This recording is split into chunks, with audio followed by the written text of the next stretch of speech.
Hello, my name is Marcus. I'm the compiler of a collection of therapy quotes entitled 1001 Windmills of the Mind, a collection of quotes taken from what's often called the psychodynamic or the psychoanalytic perspective, which long ago, as I understand it, was referred to by some as philosophical medicine, because this perspective seeks to help one find gratitude if a person has difficulty in that area. The theory is the baby doesn't have gratitude yet in the very beginning. If there's a choice for him, he can experience ingratitude if he's in pain. If the mother's not meeting the baby's needs, malatooma, misatooma, and the baby's enraged, of course he doesn't feel grateful yet. And whatever love he's getting, it's got to reach a point whereby at the age of 4 to 5 months, then he gets that sense of having been loved, and an expression of that animation is gratitude. Some people say gratitude and love are very closely linked. So we can say that this perspective is to help one evolve into gratitude. And we have a quote from about 2 months ago where one shrink said, my disclaimer once again, I'm not a shrink, I'm not an analyst, I'm not a psychotherapist. I haven't been analyzed, I haven't done this process. I'm not a social worker, professor, midwife, doula, nutritionist. I have a humble, ordinary BA. I'm the compiler of the quotes, and I'm trying to learn this material. They say it's like a second language, and I'm posting these quotes in an effort to learn it. Someone said, if you want to learn something, we'll teach you. I don't see myself truly as teaching it. I'm just trying to discuss it, and as I'm discussing it, I think I'm slowly starting to learn it myself. I searched around first for anybody presenting this material. Not even close, nowhere. So it's very disappointing, and I thought, okay, well, I'll start it. Maybe I'll inspire a genuine shrink out there to step up and say, hey Marcus, thanks for inspiring me. I'll take it from here. That's fine. I'd rather listen to an analyzed person teach this second language. They call it a second language because of the jargon and all that. Developmental theory, object relations theory, Melanie Klein's theory about the positions, defining all of these defense mechanisms: projection, projective identification, the issue of symbiosis, identification with the aggressor, negative magic gesture, rationalization, and then all of the personality patterns that spring forth based on where the fixation, where the developmental arrest takes place between birth and 3. All of the personality patterns that spring forth according to where the trauma takes place. So there's a fair bit of jargon. I feel like one of the benefits to 1001 Windmills of the Mind is that since I'm the one who's sort of compiling the quotes and trying to discuss it, in other words, if I understand it, I think pretty much anyone else can understand it. Now, not all of the now some of the quotes in 1001 Windmills of the Mind come from just general self-help books. If I find them helpful and they're sort of a bridge, I'll include self-help quotes like today's video. So today we'll be doing TQ 2556 from a couple. They said they worked as counselors throughout their lives, and then they're in their 80s now, so they said they wanted to write a little book about some of their thoughts. So so we'll include, so I took out about 20, all that I can fit. So due to space limitations, I'll just take 20 of their sentences from that book. I think it's called Healing Through Psychotherapy. They're not really shrinks per se, but they're helpful in their humanistic sort of approach.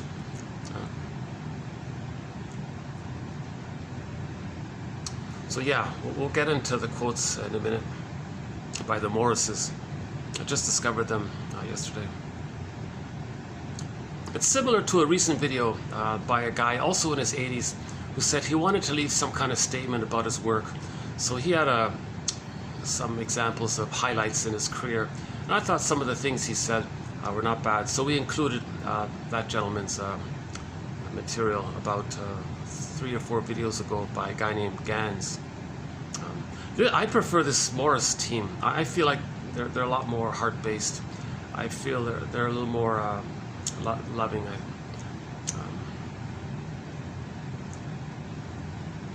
Just from the way they write, and just their little anecdotes and little stories are touching.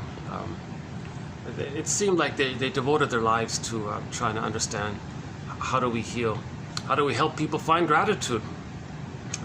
So ingratitude is a symptom that's a symptom of trauma. So let's back up a sec. We're talking about developmental trauma, a relational trauma, interpersonal trauma, strain trauma. Okay? So we're not necessarily talking too much about it like a situational shock trauma. Those memories come up when they come up on their own. We can't directly search for those kinds of memories. They'll come up when we feel safe. But let's first build the awareness, build the nest, then the egg comes in.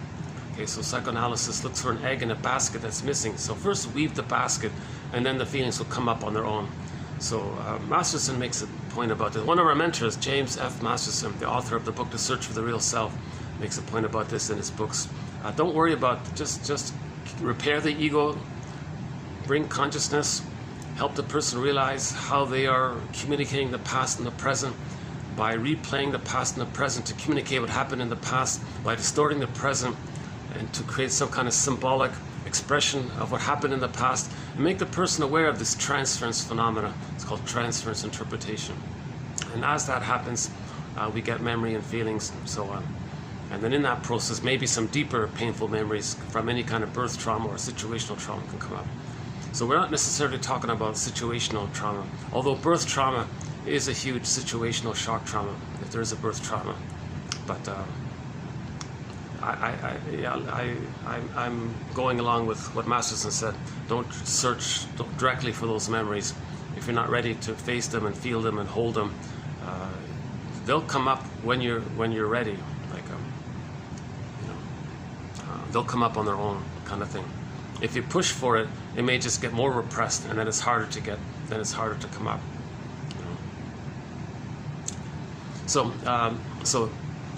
into developmental trauma, stunted development, the derailment of the development process, arrested development, developmental arrest, where there's some kind of fixation in the emotional development, psychological development, sort of this inner development. We're not talking about cognitive development, chronological, biological development. That takes place pretty much separately. So we're talking about this inner, your attitude towards yourself, how you feel. What do you feel?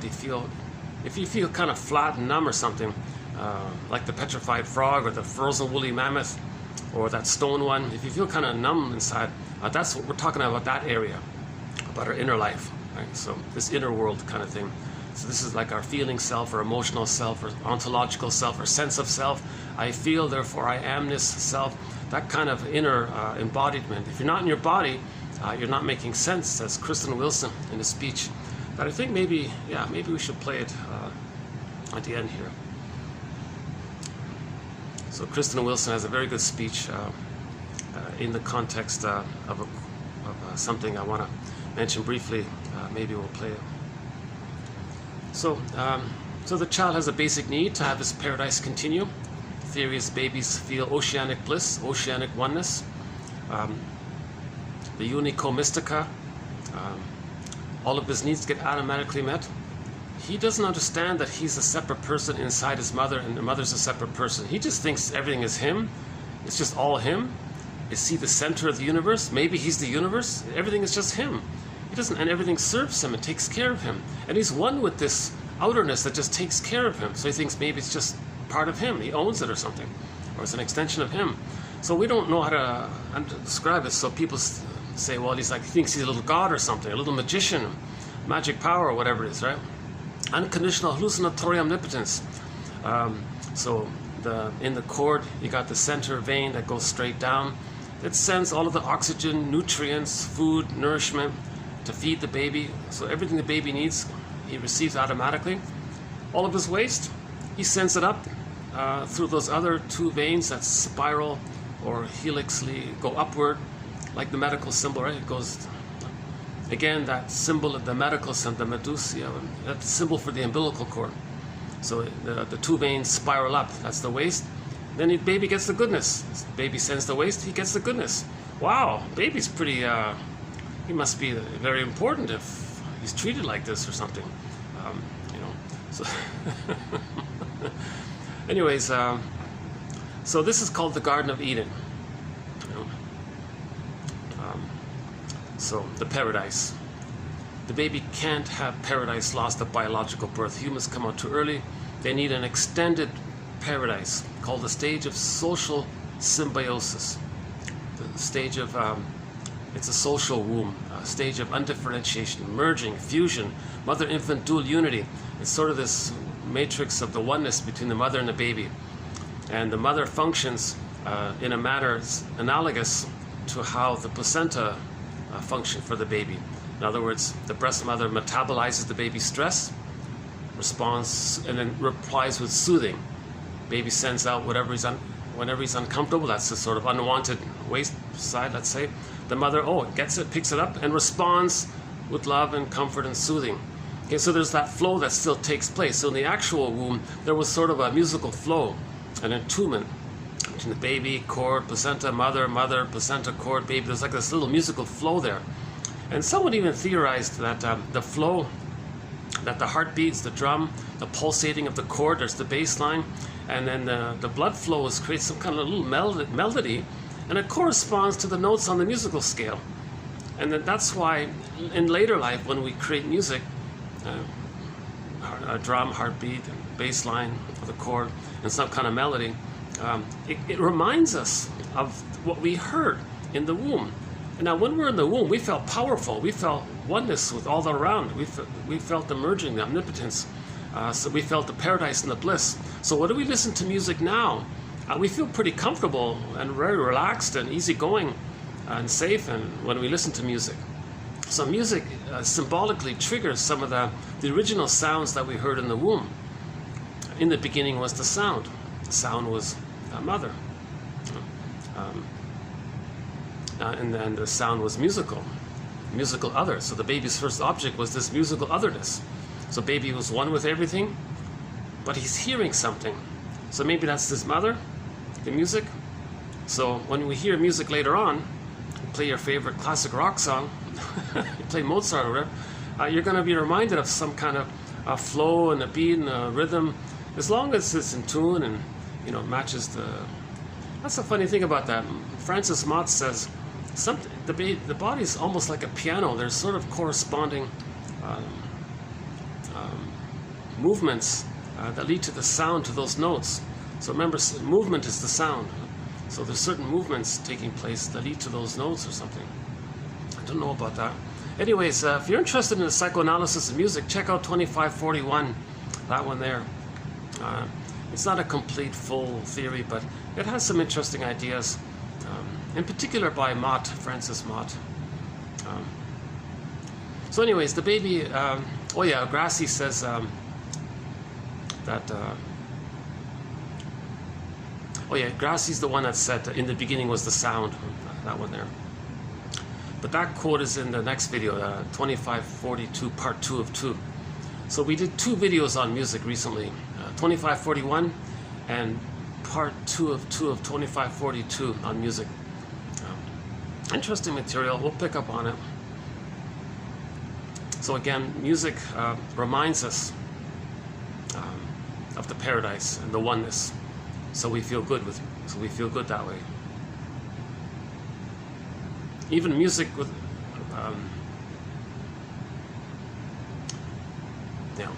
let's not redo the music one. So, anyways, the baby's in paradise, and it's musical, and there's a rhythm there, there's a tune, there's a kind of a musical attunement and a flow, and baby's happy listening to Mozart or something, whatever it is. Maybe Mr. Mozart was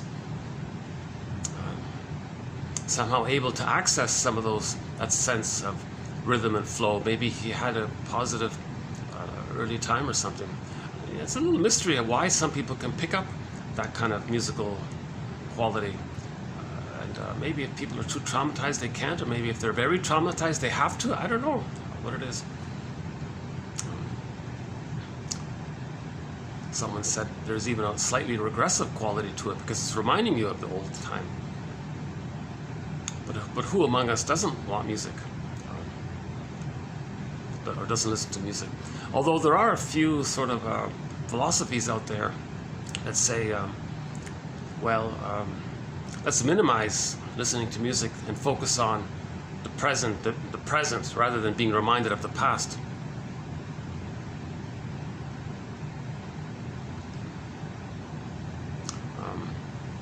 Hold on a sec, let me just let my arm get used to this.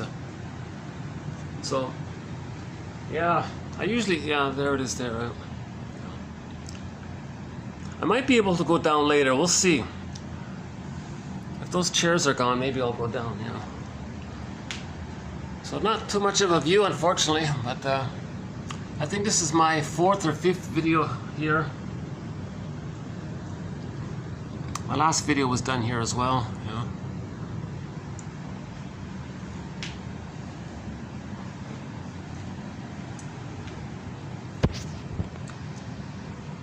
So we'll get to the Morrises in a minute here.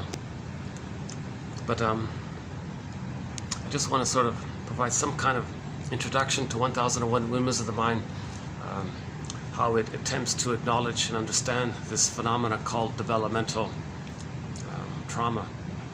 If there's developmental trauma, the child gets frozen somewhere.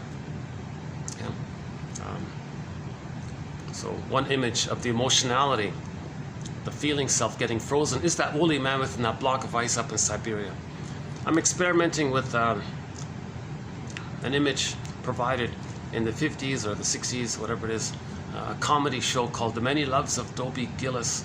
There was a character in that show, I remember it, Maynard Krebs, and his hobby was to collect petrified frogs. I thought, it struck me, wow, why is he collecting petrified frogs as a hobby? And I thought maybe he's trying to say that's how he feels, because he himself, that character in the show, was kind of frozen. He didn't want to develop and couldn't pay attention in school. Maybe just wanted to play with his bongos, the music, the drums, links to the safety of the bliss of the womb. So maybe he has prenatal, maybe he does have intrauterine trauma. Oh my God, yeah. In one of the episodes, a shrink said that maybe Maynard Krebs has prenatal trauma. Come to think of it. So now he's playing now. That's why I ramble on a lot of my videos, because some ideas sort of come up. So I'm free associating sometimes. So Maynard Krebs would collect petrified frogs, and maybe either it's for him to communicate, I feel like this frozenality, like this frog is kind of stiff and frozen like that. Maybe he feels like that. Maybe he wishes he could save the frog or feel sorry for the frog. Maybe he feels sorry for himself, what happened to him. Maybe he wishes he could nurture the frog back into life and health. Maybe so that he emotionally can come back to life.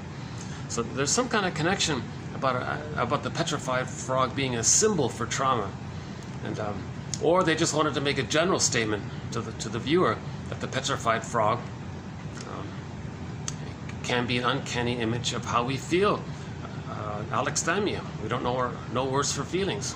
That's what takes place with trauma. When developmental trauma takes place, our golden ball, a symbol for our aliveness and vitality of feelings, gets zooped away, gets lost, and we feel frozen because of that. And in the myth of Narcissus, so again, myths and fairy tales describe psychological dynamics. So Narcissus and Echo are just two aspects of one psyche, of one mind. In any myth, all of the characters belong to one mind. It's like a dream. So in the Narcissus myth, at the end of the story, Narcissus, we know, turned into that flower to represent how he was kind of addicted. Narcissus comes from the Greek word narke, narcotic, I said, because he's sort of addicted to the bliss, to the serotonin, to the bliss, the oneness, right? Narcissus looks into the pool of water. He sees a reflection of himself. The object of my affection is my reflection. The title of a very good self-help book by Rochelle Lerner on the topic. Rochelle Lerner, we did her book called The Object of My Affection is My Reflection, about the narcissistic pattern. So the character, we see the character transfixed, stuck, and he's just one there with his image of himself. that oneness of himself, that's to communicate the oneness he felt in the womb or nursing. He's one there. And he can't leave, because in order to leave the narcissistic phase, he needs to receive enough love to do so. So the myth means the person didn't get enough love to leave the narcissistic period. That's why he's frozen there. So he's stuck there, he's frozen there. Now his emotionality is Echo. Now guess what Echo turned into in that story? A stone, a petrified. You could say she turned into a petrified frog even. Or the woolly mammoth got frozen. Or she turned to a stone. Oh yeah, I mentioned I was going to look up that song, Turn to Stone. I haven't done it yet. So we'll do that maybe in the next video. The band ELO. We don't have any songs. So we have an amazing soundtrack, but we don't have any songs from that band. But I remember they do have that one song called Turn to Stone. And the lyric in there was, when you are gone, or when you're not there, I'll turn to stone, he said.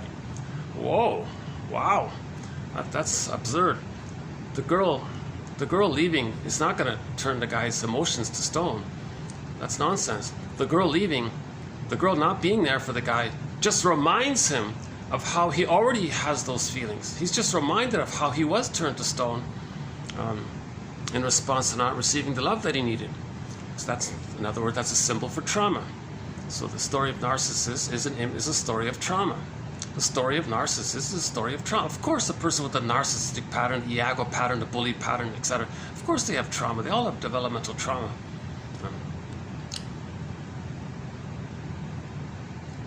So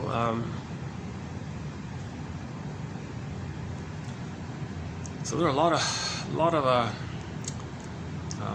little side roads we can go down at this point. One of the side roads I guess we could go on is when the baby's in the womb, he thinks he's a little god and he needs paradise to continue. So when he's biologically born and the paradise is lost for whatever reason, he thinks no problem, he's a little god, he creates everything, he'll just fix it.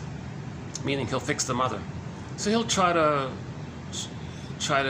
make some adjustments to himself, or try to please his mother, accommodate his mother, fix her, cure her, save her, because he's a little god, he creates everything. The mother's not realizing that the mother's a person that's separate from him. It's just some aspect of him, or something that's just naturally there to serve him, because he's the universe, he's a god, and so he wants to save the mother, fix the environment, so he can maintain his paradise. The baby needs an extended paradise. Okay, it's called the maternal holding environment for the first 4 to 5 months. Psychological egg. He needs like a social womb. Now this social womb means that the mother provides the attunement, the line there, the musical rhythm. So the musical rhythm that the baby had in the womb with his mother, cord, placenta, mother, placenta, cord, baby, that musical rhythm going on there, that's meant to continue in the first 4 to 5 months. But this time it's sort of more social, outwardly with the mother. And that rhythm takes place when the baby's suckling, natural childbirth, the nerves and the breast link in with the nerves and the child, and there's like a line there. As if the baby's born, the mother says, hi baby, welcome, I've got a line with you. Baby says, I got it, I've got this line with you, I've got a line with you. All right, so there's like a flow can take place there. So whatever the baby's wishes, feelings, needs, mother, I got it, I get it, I'm there with you. And it's musical, it flows back and forth. There's no shocks or delays or disruptions. The mother's attuned. She's attuned. She can be attuned. Okay. Again, my disclaimer, I'm not a doctor, but ideally when the baby is handed to the mother directly and he starts suckling, the line will be there. If he's removed for too long, that could break that. So we talked about that in the last video. I won't redo that part here.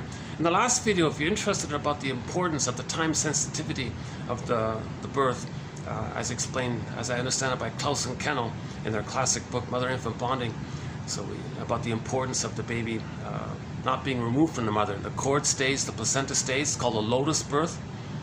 Okay, that's another important area. So it takes about an hour to go through that one. So that was done in the last video. The lengthy one, the 4-hour and 7-minute video. Also in other videos, we talked about a major thread on why mothers are misattuned to their babies and how they can be attuned.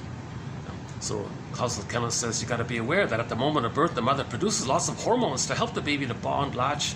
That helps her to have the line, the reverie, and if she has the line in the reverie, that means the child can be seen, heard, accepted, felt by the mother.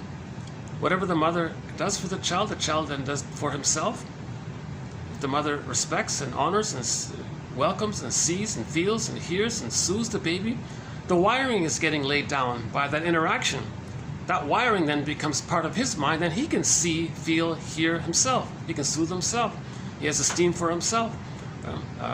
He's present to himself because the mother was present to him, called reverie. Maternal reverie allows him to feel present to himself. We're looking for that presence, a sense of self. So that gives the child a lot of self-esteem if the mother accepts him. So again, human connections lead to neural connections. That's the main line now in psychotherapy, right? There's a problem if the mother doesn't offer that. Something's missing. Someone calls it the basic fault. Now the child doesn't feel safe to have his feelings. Frozen, stone, petrified frog, frozen woolly mammoth, golden ball down in the well, some innocence lost in some other world. Many ways to describe it. Myths and fairy tales are very good for describing trauma. Myths and fairy tales describe trauma. So let's go back to the paradise. The baby thinks that it's his job to save the mother so that he can get the extra paradise. Now he may squelch his golden ball, thinking that maybe that'll please the mother, and then maybe if she's happy, then he can get his golden ball back.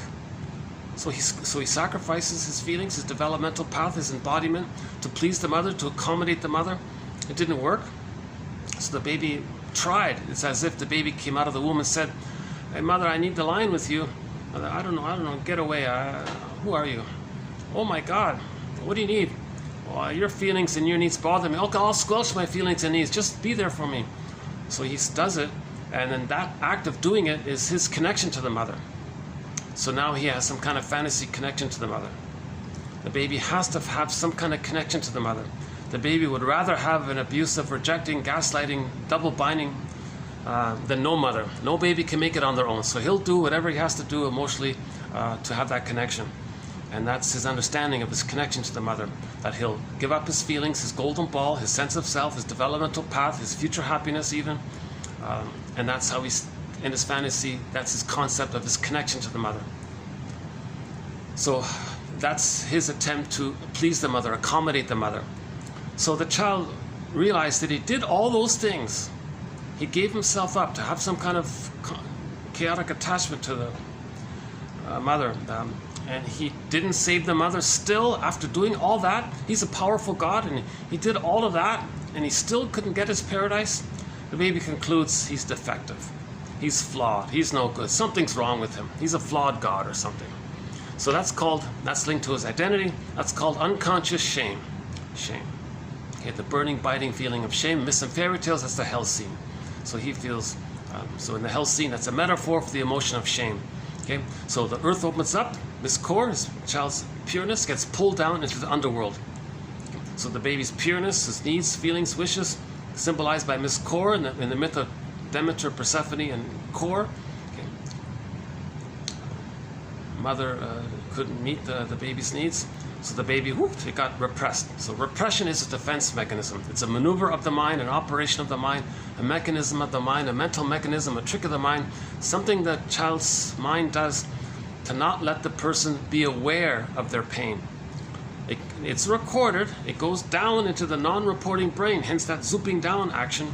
Okay, that zoop thing, in Iron John, the dog gets zooped down all the time, or in the Disney movie Inside Out, a joy and sadness got zooped into the other world. Any kind of innocence that gets, in a myth or a fairy tale, any kind of pureness, a child, a youngest child, or any kind of baby, any kind of innocence, or gold, or diamond, or treasure, if it gets lost, it's like that. That's a metaphor for our beauty, our uniqueness, our mystery getting lost, our true self, and all that.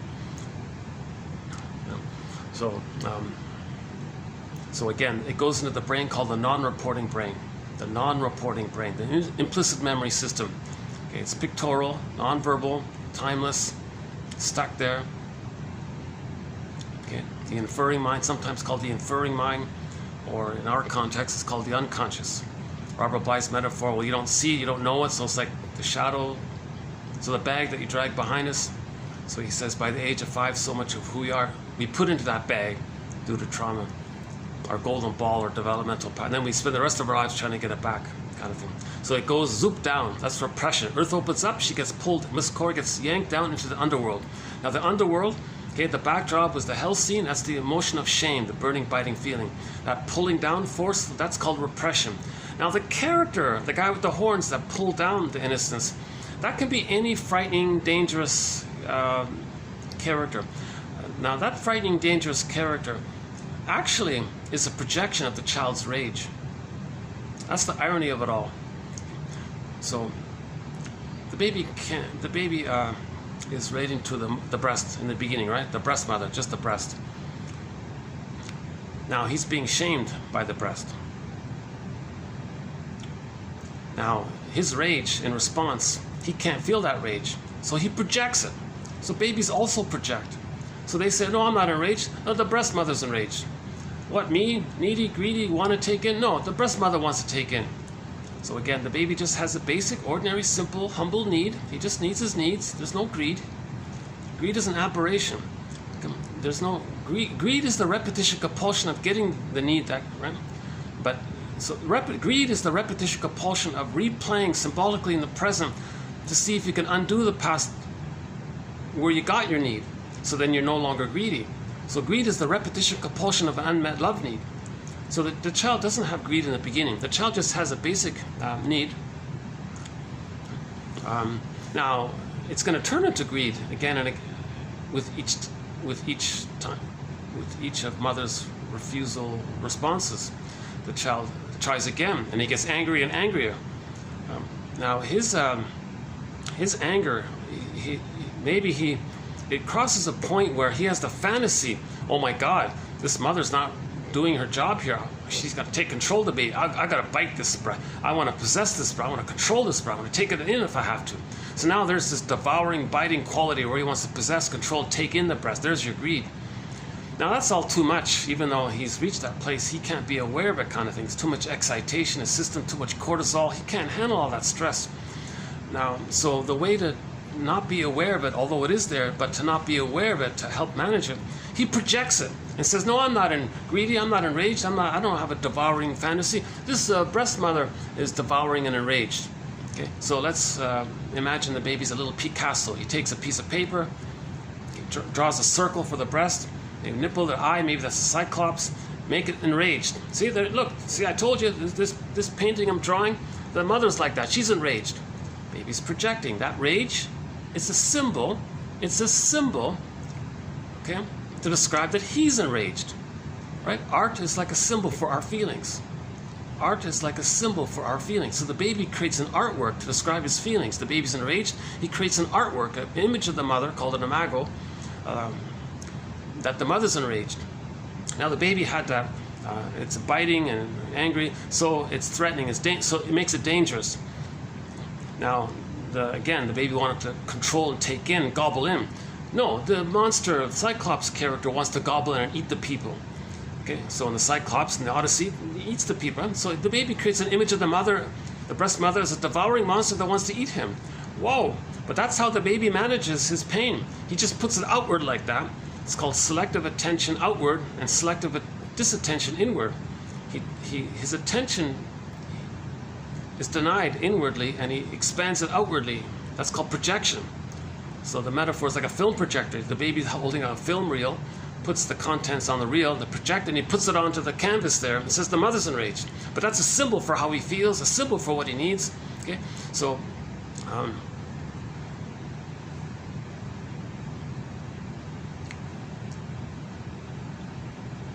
so I guess we can diverge onto the splitting mechanism at this point.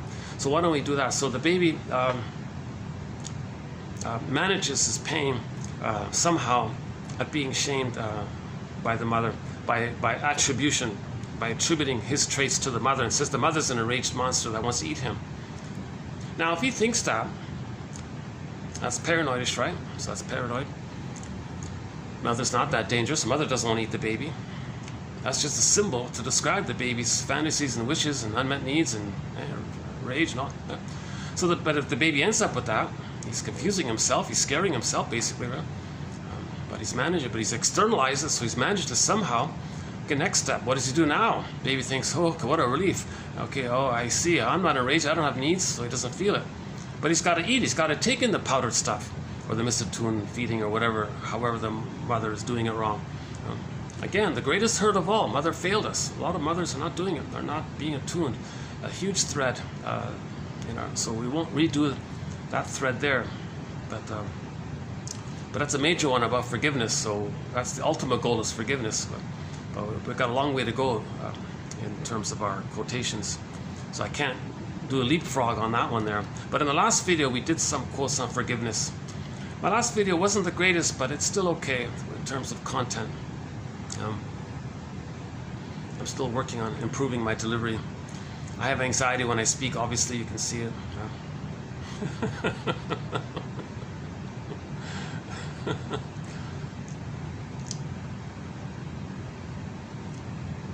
I guess I'm laughing at the innocent child in me that's still so anxious. Oh, come on, Marcus. Oh, poor Mark, you're still anxious. Oh, everything, you're safe. It's okay. It's my realization that I don't need to be anxious. It's making me laugh. Okay, so how does the baby just take in the powdered stuff? If he thinks by doing so he's got to relate to a monster that wants to eat him, he can't do it. He denies it. So he would starve. He couldn't do it. He wouldn't make it if he's going to reject. He's going to flee, of course. He's going to numb out. He won't cooperate. He can't do it. He's got to feel safe enough to take in the powdered stuff. Enter another mechanism, another trick of the mind, another maneuver of the mind, called the splitting defense. He splits the concept of the mother into two and makes two mothers. You see this in myths and fairy tales. Wizard of Oz is the fairy godmother and the wicked witch. In myths and fairy tales, you have some kind of goddess or demon. So any kind of either or kind of characters, okay, that's the two mothers. It's made up. It's not one human mother. She makes up two mythical creatures. It's not real. That's called the splitting mechanism. So the baby wants to survive, so he's got to relate to a fantasized, hallucinated goddess mother, the ideal breast. So he'll make, maybe it's like that guy, that thirsty guy in the desert, in the scorching heat, he's trying to survive. He hallucinates an oasis. Well, the baby's in scorching heat and pain. He hallucinates a goddess breast, a heavenly, divine, sweet, ideal, perfect goddess, beautiful breast, safe. And then that's his mother. That's theirs mother. He makes it up. While he denies the truth of the shaming mother, he thinks he's relating to the heavenly mother. And they're separate, and he keeps it separate. That's a trick of the mind. All babies temporarily engage in this. It's called the paranoid schizoid mode of experiencing, the paranoid schizoid mode of operation, or the paranoid schizoid position. All babies may temporarily engage in this for the first few weeks, up to 4 to 5 months. It's got to be resolved by 4 to 5 months. Okay, so that's the first position, the paranoid schizoid part. Again, the paranoid part is he projects his rage and needs to take in onto the mother and says the mother is enraged and wants to take him. That's the paranoid part. The splitting part is this unreality of the goddess and demon. That's the splitting mechanism. That's the schizoid part. That's called the paranoid schizoid position. And again, it's not just good breast, bad breast. It's idealized, heavenly goddess breast, and is the guy with the horns, mother breast. Again, the guy with the horns is the one that pulled down Miss Core into the underworld. Okay. So by the way, in one version, Demeter went into the underworld, brought back Miss Core, and she became Persephone. So Persephone means the return of our soul. Now again, Demeter, Core, and Persephone are all aspects of one mind. So when we ourselves face the pain of what happened and accept our inner child, that's the return of our feelings. That's so our soul coming back into ourselves, the name of our soul now back into ourselves. Many women like to use Persephone for that. I guess in Odyssey, it could be Penelope and Ithaca, the Odyssey story. Yeah, so men might use Penelope, women might use Persephone.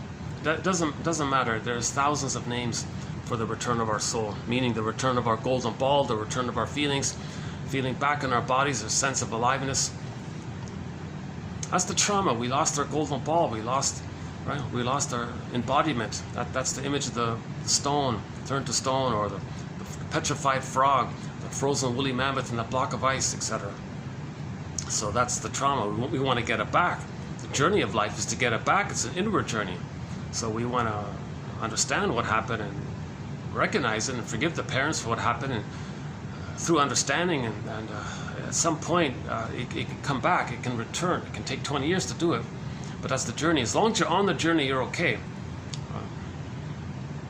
That's Kristen Wilson's message. As long as you just get on that trail of like in that Phantom of the Opera, she went into the basement voluntarily in dialogue with that scary dude who was a fantasized metaphysical personification of her own disowned traits called the double self, accepted those aspects of herself that she projected and sees onto the character. Okay, that's herself, so she got back over herself, went back on stage and had more self, then more self-esteem. She was a better singer because the self is in there. Much of our self is in the bag. Us in there is looking for us. We're the home for us. We're looking for us. We're looking for home. Home is looking for us. The home is empty. Someone called it like the haunted house feeling, or an empty feel. So ghost, well, it's in there, but they're looking for the haunted house feeling is the sense of the feeling of emptiness, that we lost our golden ball. Where's the golden ball? Well, it's in the bag. Aliveness of affect, needed affect, appropriate affectability, gratitude. So gratitude would be in there in the case of trauma before 4 to 5 months. Before 18 months, pardon me. Gratitude enters the psychological, it begins to enter the psychological picture at 4 to 5 months. It starts to enter into it. But for some people with trauma before 4 to 5 months who have no gratitude, well, then gratitude is in the bag. Love, empathy, reparation, all the other more human side of being human is in the bag. Okay. So in the Disney movie Inside Out, joy and sadness was in the bag. That represents the golden ball. All that was left on the console was the amygdala. The fear, anger, flight, physiological flight response syndrome, right? Hypervigilant, very prejudicial. So back to the either or thinking, the goddess and demon. So in The Wizard of Oz, you got the fairy godmother and the evil witch seen as separate characters. No. They're two sides of one human mother. The mother can be satisfying, the mother can be disappointing. If the child can't see it, he amps it up. Oh, she's got to be perfect like the fairy godmother, or she's got to be so frightening like the witch one. And they're separate characters. He can't see the two sides of one human mother. The child can't handle ambivalence. It's either or thinking, all or nothing thinking, perfect or forget it, now or never. These kinds of constant. Then you get your us. Then you get your either or, like us them thinking. People on the left side of the pool are all good, and the people on the right side of the pool are all bad. So you get this either or ways of thinking all the time, and then people kind of go through life always wanting to see things in either or terms, and that's a sign of trauma. Now the theory was babies were purposely removed from their mothers 10,000 years ago. Well, another major thread. Let's not go into there. Oh boy, we've got a lot of threads. I think what I'm doing, what I often do is I start a thread, and then it leads me to another thread, and that reminds me of another thread, and it's hard to weave this basket. I'm not the most articulate person, obviously, as you can tell already by now. Maybe that's part of my stumbling around, you know. If I had more confidence in vocabulary, maybe I could kind of complete a thread, make the thread a little longer. So as it is, it does seem a little kind of fragmented a little bit. I just hope some parts are still getting across somehow. But my give back is that the quotes are posted below in each video. If you click the more link or the see more link, all of the quotes for each of the videos are linked below. And another awesome opportunity is that if somebody, for their convenience, would like the whole file, the whole book, 1001 Windmills of the Mind, it's available for the price of a cookie. It's very affordable. Oh my God, it's a real bargain. The website is www.buymeacoffee.com/psychoanalysis. You'll get the grand total. You'll get the full thing, 10,000 quotes. Now on YouTube, most of them are on YouTube. So one could also get the quotes through each of the videos. So now we have 2,556, I think. But some of the TQ quotes here are done in multiple parts. Oh, hang on. Hold on a sec. Why is my battery not working? Uh-oh. I seem to have a little bit of a tech feedback. Oh, hold on a sec. Let me get this back up here. See, if I run out of battery, I won't be able to read the quotes. Oh, geez, I'm running out of battery. Oh, what happened here? Uh-oh. Oh, what a pity. Oh, hold on a sec. Why is it doing that?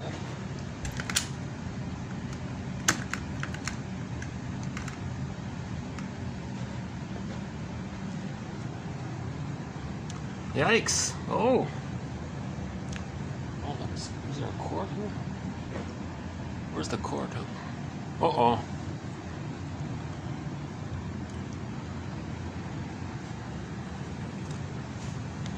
Okay, maybe a change of plan here. Maybe what I'll do is I'll do the quotes now before my laptop battery runs out. It's gonna run out pretty soon here. And then I'll come back and finish up with the introduction. But in the introduction, oh, there's so much for the introduction. Oh, what a pity.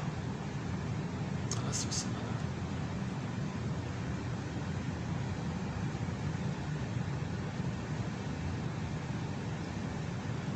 Let me try that plug over there. Hold on a second. Give me a minute here. Maybe that'll work.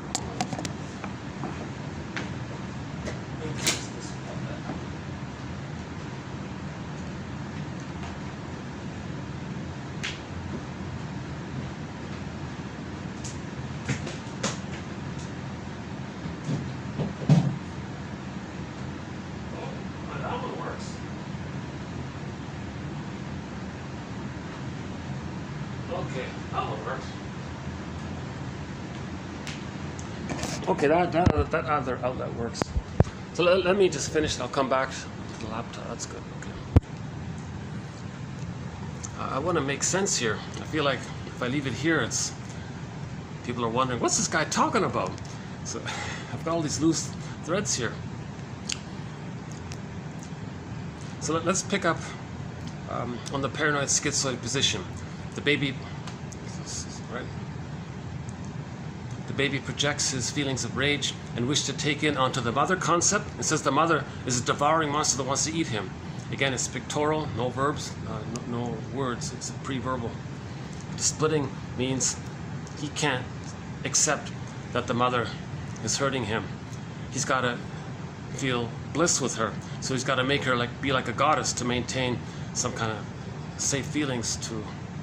Actually, he's not getting the paradise, but he's got to feel safe as a compensation, a reaction formation, to not feel the pain, his rage and hate. He's got to have this opposite feeling. He feels hate and rage towards the mother, but he's got to say he loves the mother greatly. It's called reaction formation. So, is that doing okay over there?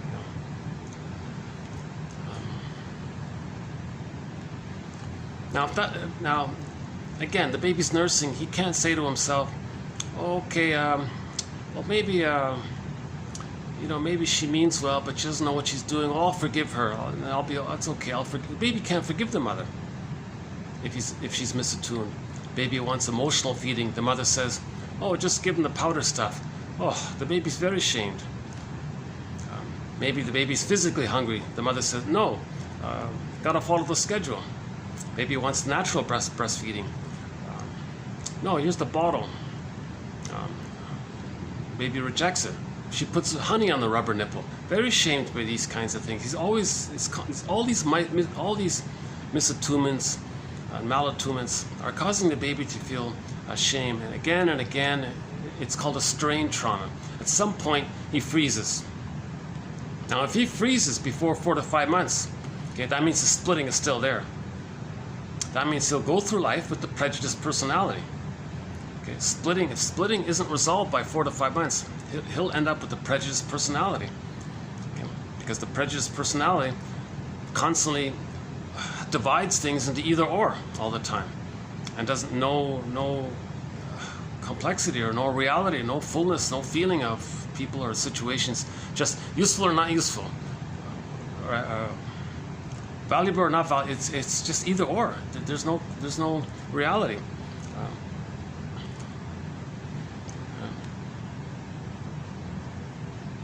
Now, when there's trauma, the person repeats and replays what happens to see if they can undo the trauma. So the fantasy is they're going to recreate in the present what happened in the past. The present becomes a symbolic restaging of the past, because the fantasy is if they can somehow replay it, maybe they can undo the past, change the past. This is a phenomenon called repetition compulsion, with the attempt that if we replay the past in the present because the pain we're still feeling, maybe we can change the past. It's ridiculous. The present isn't the past. The present is just some kind of symbolic, like a movie thing. It's not the real of the past. But the positive intention is to create a mirror to see what happened in the past. That's why we want consciousness. So it's an attempt to remember and make us conscious. But if we don't consider that, then we're just going to keep on repeating until we do. So the baby was shamed by the mother. He may identify with the aggressor, go through life shaming others to replay how the mother shamed him. Now sometimes it's a direct reenactment. Mother shamed him. He'll just goad others or get others to reject him, to replay how the mother rejected him. Again, he's replaying it, thinking maybe he can change the past, undo the past. So the reenactment takes two forms. Either he'll just goad others, make himself unappealing, be passive-aggressive, be difficult, make it hard for them to accept them, get them to reject him. Aha, my mother rejected me. See, they rejected me. They replayed it. Or they identify with the aggressor, okay, then just go around rejecting others to replay how the mother rejected him. So repetition compulsion is involved in this.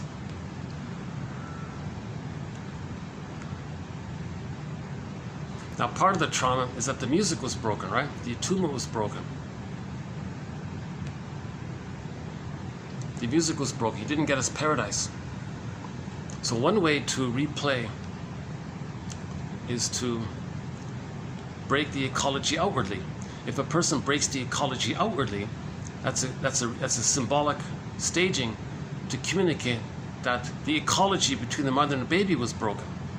Okay, so the musical ecology between the baby and the mother, this musical flow there, the rhythmic, sustainable, it was flowing, it was nice, it was blue skies, trailing winds, things were easygoing. If that's broken, how does, maybe one way to symbolically replay it is outwardly, or break ecology outwardly. So I'm mentioning this because just last night I came across I don't comment too much on news items, but once in a while, maybe I'll just tie it in a little bit, just to help teach psychology. This 1001 Windmills of the Mind is not a soapbox about the plunder system and all that, but occasionally I'll use something outwardly, maybe to highlight some psychological point. So the news item was that 1 million, very disturbing imagery. 1 million, they said, looked like more than 1 million to me, but 1 million fish just suddenly appeared floating lifeless, dead on a river. What's it called again? The Darling River. Darling, Jesus. See, there's that maternal, darling love, right? So the love was broken. So there's deadness on the love river. Oh. So, and I didn't look into it clearly, but someone said the reason there are a variety of factors that brought together led to the 1 million sudden death of all those fishes. It's an awful sight in southeast. Is that right? Southeast Australia, or whatever it was called, whatever the indigenous people called the land. So it's a painful image to see all that. It's fresh fish. This is not the farm stuff. This is like normal, natural fish that just try to exist, and they're just all. And somebody said in the clip there, I just saw like 2 minutes of it. Someone said, well, because a few years ago, one of the contributing factors was some hedge fund bought up some of the lakes that those rivers are linked with. Okay. Now so they took those lakes, dried them out to grow some monocrop, some tasteless, whatever it is, just fill in the blank. I'm not going to go there. So they wanted to do some agribusiness. So they they emptied out a couple of the lakes that's related to that river, this Darling River. I forgot the name of the lakes. And at that time, this was done a few years ago, some people said, you're messing with the ecology here. You're going to mess things up here. The fish are going to freak out. And maybe those hedge fund manager guys were thinking, well, mess with the ecology, is that what you said? Well, when I was a baby, my ecology with my darling mother was messed with. So you want to symbolically recreate it by messing with the ecology outwardly as a symbol, because if you replay what happened in the nursery outwardly, you think maybe magically you can change what happened in the nursery? It's ridiculous, right? But he's not conscious of it. He's just in this compulsion to replay. When there's trauma, that's the compulsion part. It's this we're in pain. The person's in pain. He has this compulsion to replay the ecology of the flow, of the blood flow and the energetic rhythm and between the mother and the baby was broken. It was damaged. Okay? So how does he symbolically communicate that, replay that? Okay, break the ecology of the lakes and the rivers, dry out those lakes, make some excuse. Well, we can make money on the agribusiness. We can make a quick profit. Don't you want to make a profit? Oh, everyone wants to make a profit. Well, there's your rationalization. So you create some lie, some rationalization.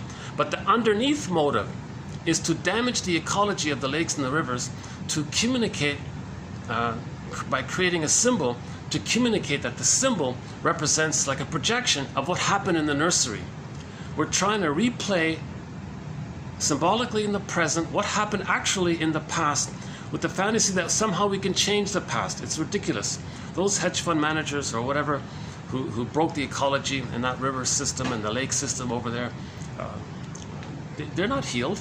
What happened to them in the nursery didn't change.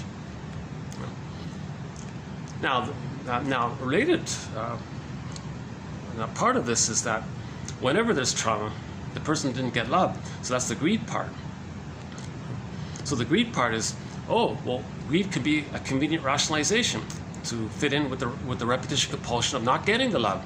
So if they said, well, we can make more money by diverting all of the water from those lakes, drying out those lakes, sending the water to this agra quick profit business, then I can make money there. Now, if they make money there, that's a symbolic. So greed is a symbolic reenaction of not getting the goodness at the breastfeeding time. So now there's another repetition compulsion, right? So the greed is make more money, thinking that the money can be symbolic for a mother's goodness. Anything in the external world that's considered like valuable, like the good, right? Money, material, matter, stuff, things you have, that's like a symbol. Okay, that can be like a symbol for the maternal goodness that we missed. Repetition compulsion. It's ridiculous. No amount of dividend or whatever, share or return, it's not gonna. It's exciting. It gives the person serotonin. It's just a blip of serotonin. The person get addicted to it. Hence the narcissist. But it doesn't change what happened in the nursery. The failure in the nursery was he didn't get the wiring laid down of having been loved. So being greedy is not going to create. So a greedy act. Okay, so if he gobbles in the dividend, so let's say he gets a check in the mail or something from the dividend. Congratulations, you got 10% return on your. Now that check is not going to say. He's not going to come to life and say, "Hey, wait a minute.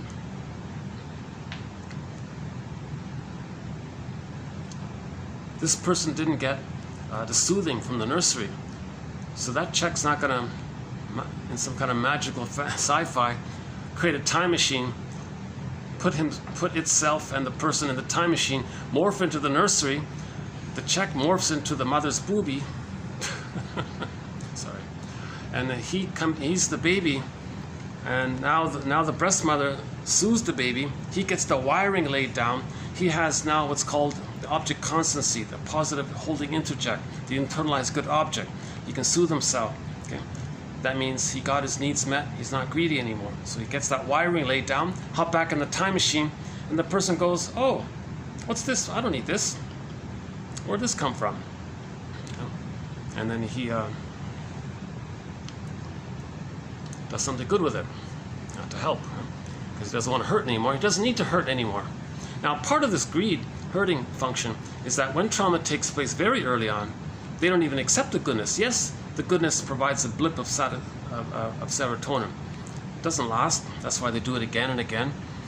But another covert thing that's taking place is that the baby can't tell the difference between the breast and his experience of the breast. If his experience of the breast is hatred of the good, that's envy, then he'll use the automatic phenomena of repetition compulsion of greed as a tool, because greed destroys. So the envy part says to the greed part, okay, greed, do your thing, because you're greedy, destroys things. Oh, you want to communicate that the rhythm was broken, your ecology was broken, so you want to break the ecology outwardly? Fine. The envy part says, fine, do that, because greed doesn't want to see goodness. Okay? So greed is hatred of the good. Now, sorry, envy is hatred of the good, right? So the person's sense of attachment, the person's sense of safety is envy. If the mother is envy, then him being envious is him and the mother. So he's a mama's boy, obviously. Okay? So to stay loyal to the mother, to stay connected to the mother, he'll break the ecology outwardly, pollute outwardly, damage outwardly. Greed also damages. The envy part says, oh, this is pleasurable, because the more you're envious, the more you use greed to destroy, the more you're loyal to the mother, the more you're still with her, the more you can still feel safe with her, because envy means mother. Mother means safety, so envy means safety. Okay? So for the person, envy means safety. So that's the real driver of a lot of these. That's the real driver of the plunder system, short selling the planet. They call it the short sellers. They want to short sell the planet, profit off damaging.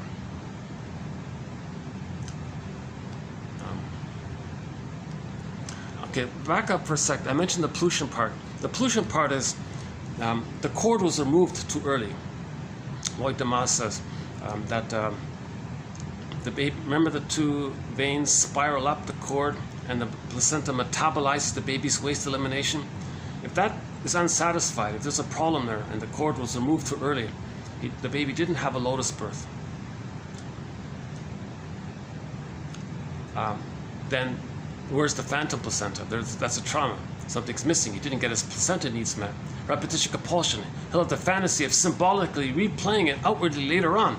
So the symbolic reenactment of not getting their placenta needs met is to pollute the environment. Okay? So 10 billion tons of plastic dumped into the ocean, for example. Okay, so that's pollution. So they'll pollute and pollute with the fantasy that if they pollute, if the short sellers pollute, just dump it all in. The greed, save money. Oh, there's the greed part. Save money. You think you're getting money by that, but the pollute part is the fantasy that they can change what happened in the uterus, change what happened at the birth where they got their placenta needs met. So again, when there's a trauma, when there's a freezing, when there's a stuckness, when there's a frozenality in our emotional development, we replay it symbolically in the present. That's why people don't understand symbols. So he was actually today. The Morrises were saying, "Oh no, Steckel. In the next video, we'll have some good quotes from Steckel." You know, it's interesting about that show, The Many Loves of Dobie Gillis. In one of the episodes there, the teacher, the high school teacher, put Steckel's name on the blackboard, like the center name. He was talking about, the episode was The Mystic Powers of Maynard Krebs. By the way, that's the episode where the shrink said Maynard Krebs has a prenatal trauma, catatonia. When he was in the womb, he was frozen. in a sort of catatonic emotionality. That's the petrified frog. But in that episode, the teacher, the English teacher, or the regular science teacher or whatever, he wrote on the blackboard Steckel's name. That was this. I thought, wow, like I didn't know of him myself too much. So in the next video, we'll have a few quotes from Steckel. He's kind of a very interesting. He talks a lot about dream interpretation. It takes a while to read his material, but there's some interesting stuff in there. So I'm just starting in on Steckel's work. William Steckel, S-T-E-K-E-L, I think. So we'll save that for the next time. Why did I just mention that? The pollution, Maynard Krebs.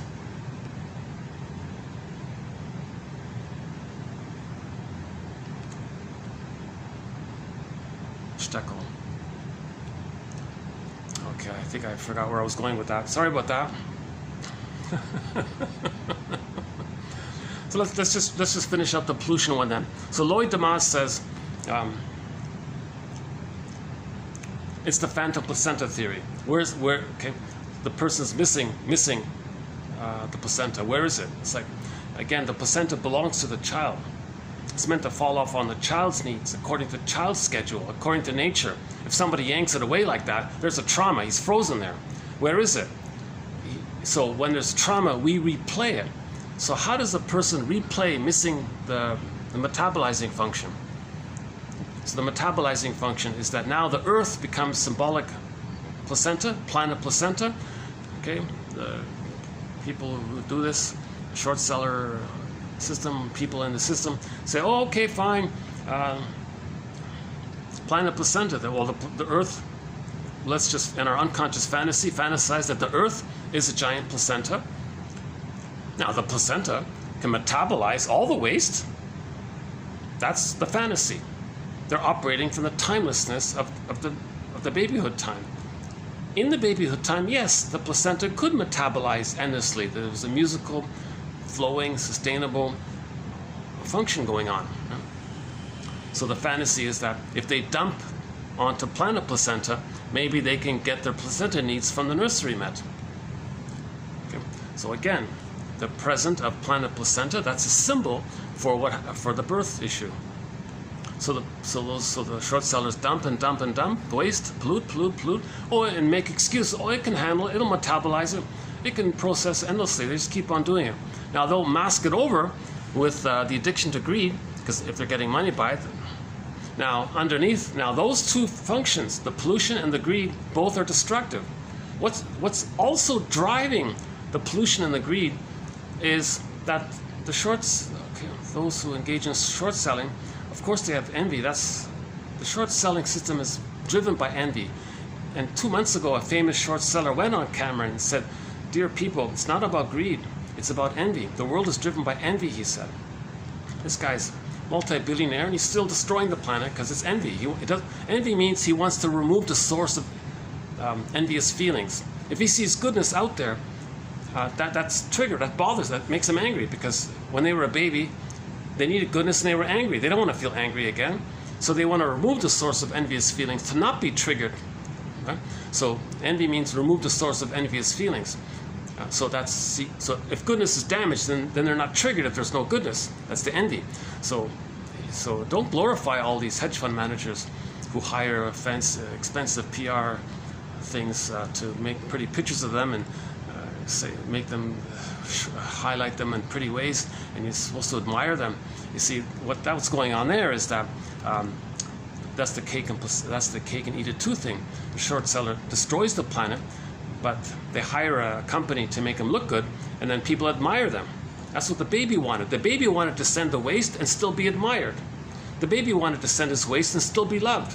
So the short seller who destroys the planet, and then you see you're bombarded with their imagery and their name and all this, and look how good they are, and a ghostwriter writes a nice book for them, and you put glowing imagery around them, and you're supposed to think good about them.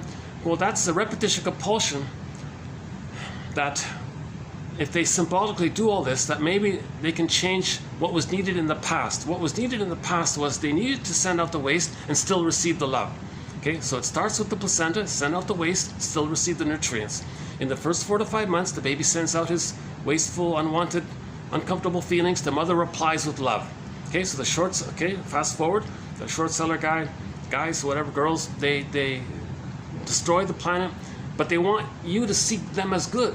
So they want to do the awful, wasteful thing, and then they want you to see, that's another repetition compulsion. Again, it's not going to change what happened in the past. Doing that's not going to change what happened in the past. You see? And then, of course, you create all kinds of excuses by it, you know. So again, if the baby can't tell the difference between the breast and his experience of the breast. So someone, I think, who was it, Boris, what was his name, Harold or something? He says, he calls it the envy breast. So the breast is envy. So to get his connection to the mother, he acts in an envious way. Oh, let's forget that one.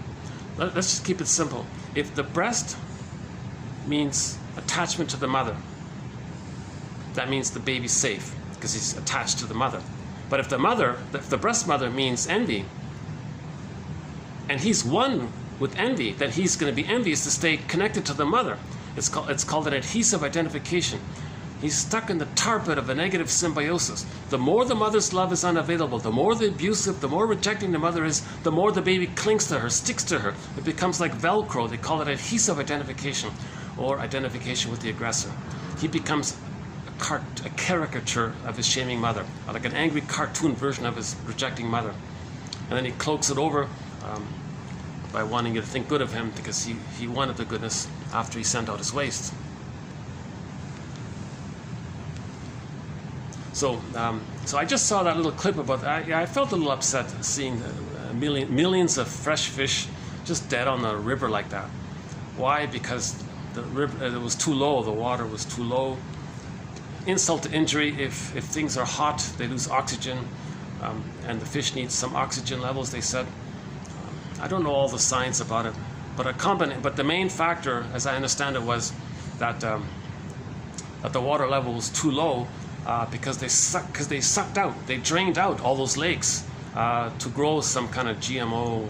I'm assuming it's, I didn't look into it, some kind of agri crop thing. My guess is, I'm gonna guess it's pretty. Never mind. Okay, if it's on. No one. So I just imagine that someone said to them, "You're destroying the ecology. If you destroy the lakes, that's gonna mess with the fish in the rivers. You're messing the whole thing up here." Oh yeah, well when I was nursing, it was all messed up with me. I didn't get the flow in the music. I didn't get the rhythm. So yeah, if I break the rhythm out there on the earth, that'll be a symbolic communication of what happened to me. But he's not aware of it. That's the issue. He's doing it to create a mirror to see what's where. We repeat and create symbolic mirrors to see what happened in the nursery. That's the whole point of repetition compulsion. It's an attempt to remember. It's an attempt to know. So a common interpretation by a shrink is, again, you heard my disclaimer already, right? The shrink said to the guy, you're trying to show me what your childhood was like. The guy said, how? Well, I think you're trying to show me what kind of mother you had and how it felt being with her. Whoa.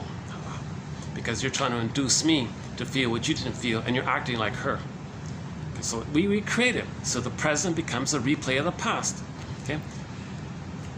So again, with a film called Greenberg, the shrink said to the guy, quote, "You have trouble living in the present, so you dwell in the past because he never really lived it. Emotional, unfinished business. We couldn't cycle through, we couldn't metabolize, we couldn't process it, we couldn't mourn it, we couldn't forgive the mother, we couldn't." Okay, so that's why we are living in the past, to process, to forgive the mother, to mourn it, to conceive it, to recognize it, to have some construct around it, to get some memory, to get some awareness of it, so it can be processed through. And then joy and sadness in the Disney movie Inside Out can come back into the concept. Then maybe the frog can come back to life, or the woolly mammoth can be free, or the golden ball can come, or the person feels embodied. Odysseus gets back to home and reunites with Penelope, and he's back in Ithaca. Ithaca, soul castle, it's embodiment. We all live in a psychic house called the Soul Castle. In the Odyssey, it was called Ithaca. Okay, let me just take a little stretch here. I'm a little caffeinated, that's why I'm a little animated. I'm a little triggered by the news item, plus I got a little caffeine in me, so so I'm a little... Are they still out there? Oh, they're still... Okay, they're still doing it. Okay, that's too bad. It was a nice... It's not a bad day today, actually.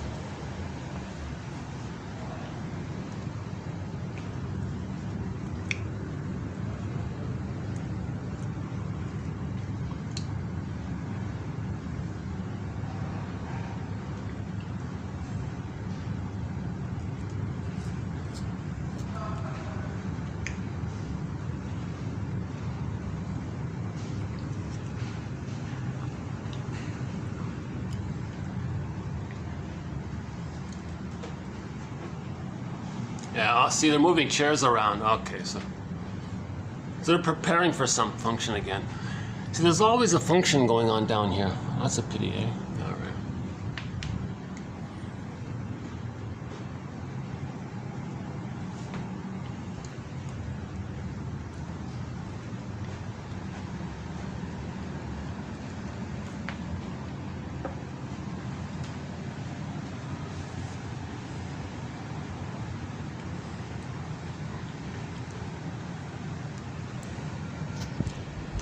So we have 7 videos on greed. 24 TQ 2487. It ends with that video. The pollution one, 2500. More on that one. 2499 about the plunder system. We went from global village to global pillage. Tolerant personality to prejudiced personality. Homo naturalis to Homo economicus. That's a traumatized, and the panic, and why it started, how it started 10,000 years ago, the theory around that. So it just might be all an accident. That's why we want to make the unconscious conscious. People are saying things and they're not making sense. They're just saying it in the effort to create some kind of symbolic representation of what happened in the nursery, ultimately to feel. We're looking for our feelings. We're looking for the golden ball. That's the trauma. We lost the golden ball. 1001 Windmills of the Mind. As with all therapy models, the positive intention is to help anyone get back their golden ball. Once we get back the golden ball, or we're on the journey searching for the golden ball, we're okay. We're starting to feel. We're getting back our feelings. Then we don't engage in all of these manic defenses like grandiosity, entitlement, greed, envy, spite, vindictiveness, schadenfreude, ingratitude, controlling, contempt, sour grapes, who needs you anyway, all of these negative areas. Again, negativity is an outcome of not getting love. Hate is an expression of the needs not being met, the love needs not being met. It's not our core. It's not our core. I mean, our natural state is joy. The Morris's. So we'll do Morris. We'll do Morris's quotes now. Actually, maybe I'll just start into Morris's quotes. So we want to heal. One way of saying it is we want to heal the paranoid, schizoid mode of experiencing trauma before 4 to 5 months through the forgiveness process, resolving splitting, seeing the two sides of the mother. A good place to start is Bruce Springsteen, Independence Day, Toronto, YouTube. Listen to his introduction to that song. Okay, look up our quote on Helen Kramer and Beatrice Deerchild. The more I learned of my mother's story, the more of a person she became.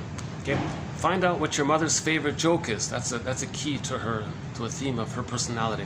Okay. What's her insecure attachment style? Find out your mother's first earliest memories, your father as well. That's a clue to understanding them.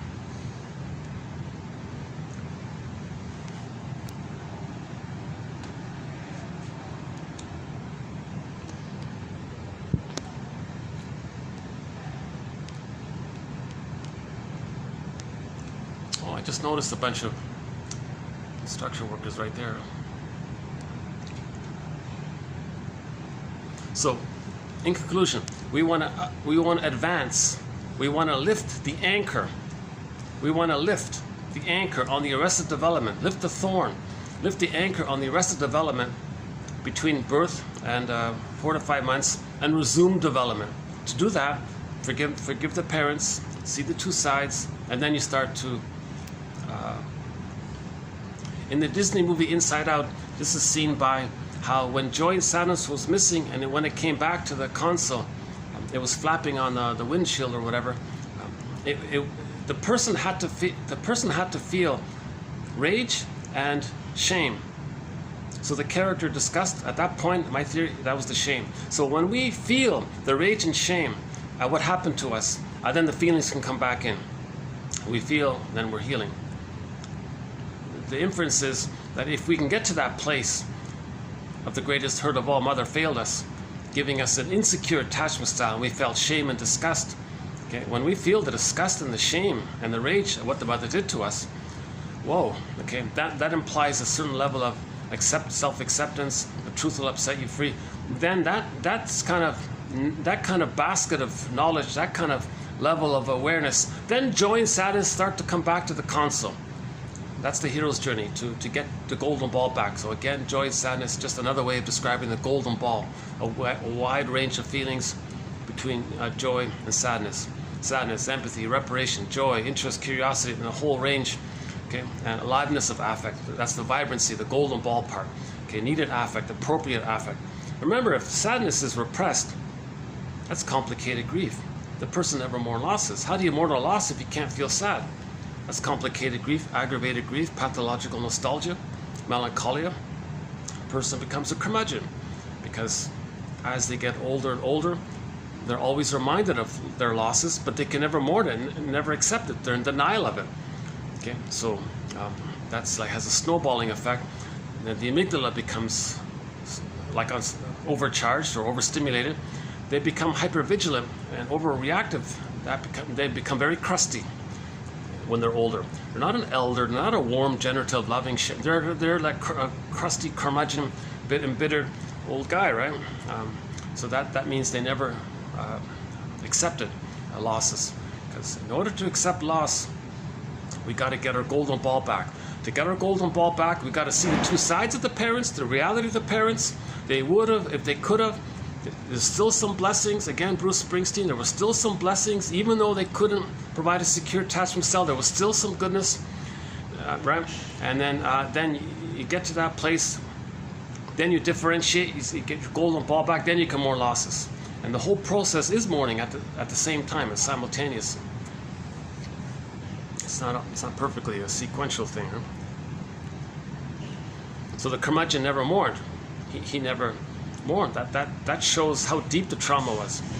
That shows how adhesive he was to the mother, and he could never leave the mother, and he's always embittered by that. And that's why mothers shouldn't be too abusive towards their babies, obviously. The role of the father is to make sure that the mothers are happy, so that she doesn't take out her frustrations on the baby. Help the mother process her childhood issues so she doesn't reenact them on her baby. See, if the mother didn't get a secure attachment style, she's not going to give one to her child to replay how she didn't get one. Again, trauma we repeat. So that's a symbol for the mother. So the mother gives her child an insecure attachment style. That becomes like a symbol to represent how when she was a baby herself, in reality, she didn't get a secure attachment style. Okay, so the role of the husband would be, how about you, wife, darling, back to darling. Oh, Jesus. It's interesting, yeah? Look, the search for love, right? I wonder why that river's called Darling.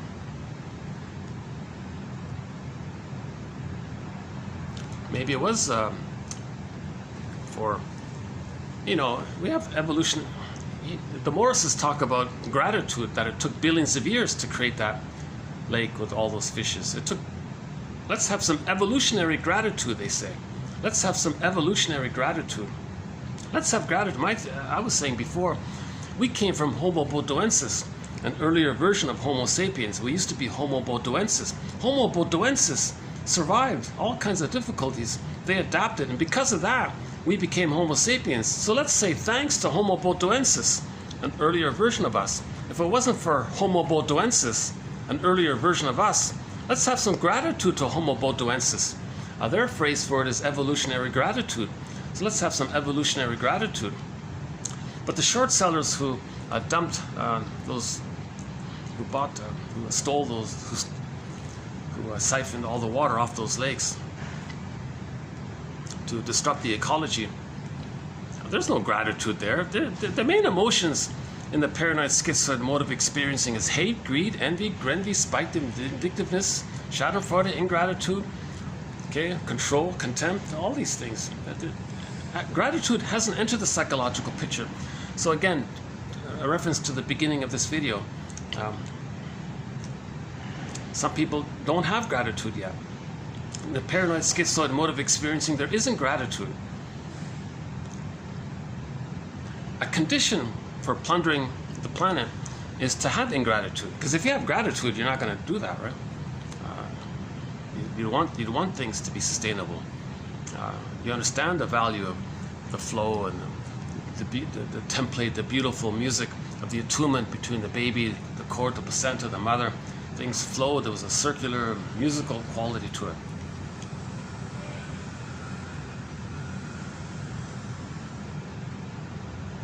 Okay, let's another way to summarize it is that we want to upgrade from an insecure attachment style to a secure attachment style. Again, all babies begin with "I'm not okay, you're okay" mindset. Okay, remember, the baby wanted to save the mother, correct the mother. He failed. He thought he was flawed, so he says he's no good, and he must see the mother as good to feel safe enough to feed, so the mother's good. So that's the mindset of "I'm not okay, you're okay." Insult to injury, the mother must be seen as good, so he thinks, well, to account for that, because he's defective, did he do something wrong? Did he commit some kind of invisible crime to the mother?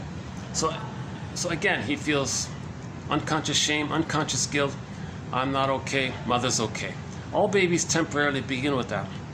Now, in the paranoid schizoid mode of experiencing, if that doesn't get, if there's too much pain between birth and 18 months, and the child can't hold on to his wounded soul anymore, and he gives up his wounded soul completely and sees it outwardly, and then he says others are no good. That's himself. Who is he? Well, he maintains the grandiosity. The grandiosity can only disappear if he gets loved. So he's not loved, so he still thinks he's a little god. Plus, the attachment to the aggressor. So the aggressor must be seen as all good. So he says, I'm okay, you're not okay. So that's a more severe trauma to cross that line, so to speak. So I'm not okay. So I'm okay, you're not okay. That's a greater trauma. That's a more disturbed trauma. If someone says, I'm okay, you're not okay. Because every time he says you're not okay, he's talking about himself, his wounded self, seen onto others, and he's acting like the mother shaming others because the mother shamed him, but him is now on others, so he's shaming others to replay how the mother shamed him. See? That's called I'm okay, you're not okay. That's a very tight thing to... He's very bonded to the mother, too much. It's way over the top. The mother complex is very severe in that case. The so-called Oedipal issue, right? We want to move... Another way to talk about it is we want to move from Oedipus to Odyssean. Oedipal to Odyssean. Oedipal just means the first nursing time. It doesn't mean what you think how it sounds when you first hear it. Pop culture has distorted the symbolic meaning of the myth. It doesn't mean that. It just means the image of the self and the other are blurred. It's like a marriage there. It's better to say the mother married the baby. She forced herself on the baby by using the baby and didn't meet the baby's needs, forcing the baby to cling to her. So inwardly there's like a little marriage there, like a negative marriage. Okay. So no baby wants that. The baby wants to get what he needs so he can leave the mother. So no baby wants that kind of thing. The confusion is you see him wanting it when he's being hurt by the mother. Then he's clinging to her. But that's not the natural outcome. But that's caused by the mother shaming the baby. So you could say it's more about Jocasta. The son, that's a symptom of what the mother did. But the mother is just doing what happened to her. She's just replaying what happened to her. So we're not trying to point fingers like that. We're just trying to understand this phenomena called repetition compulsion. Now, if the child is able to hold on to I'm not okay, you're okay, post 18 months, okay, he's a little better off But ironically, he feels more pain. He's more aware of the truth of his wounded soul. So he's a little more emotional. You see him, his heart on the sleeve, and he's in his attachment style. He's clingers and pleasers and caretakers and helping others, pleading. And he's more childlike overtly. Now the prior ones, they reject all that.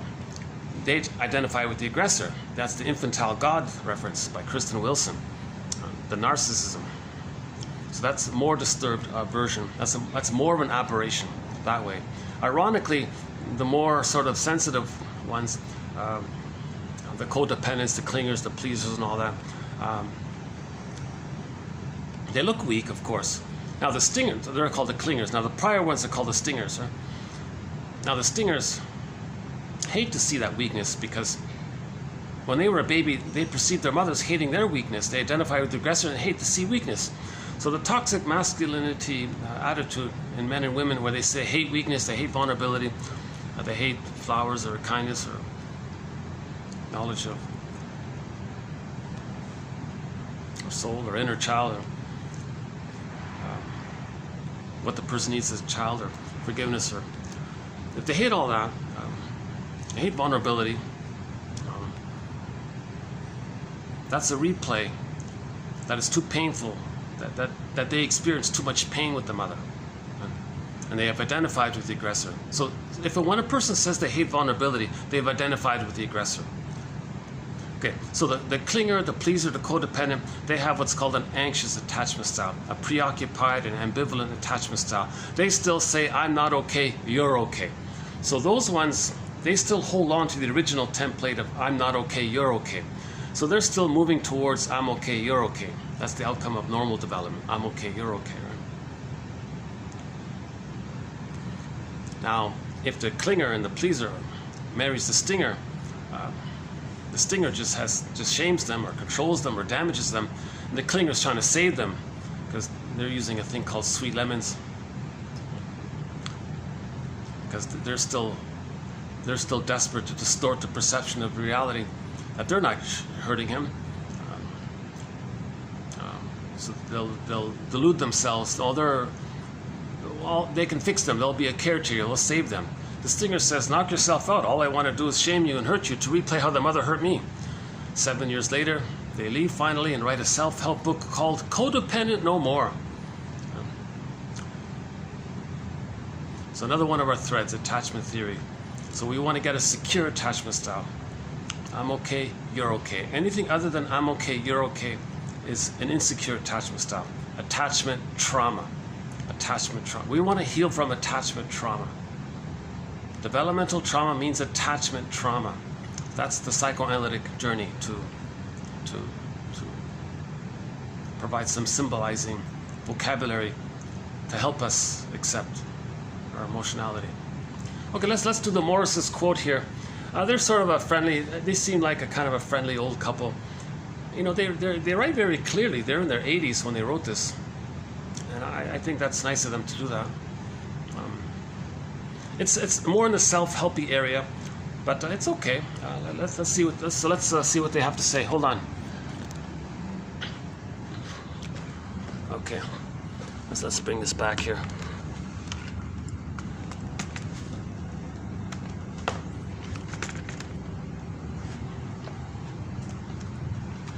My computer's on its last legs. It's really what a tough workhorse of a laptop. I bought this laptop, 15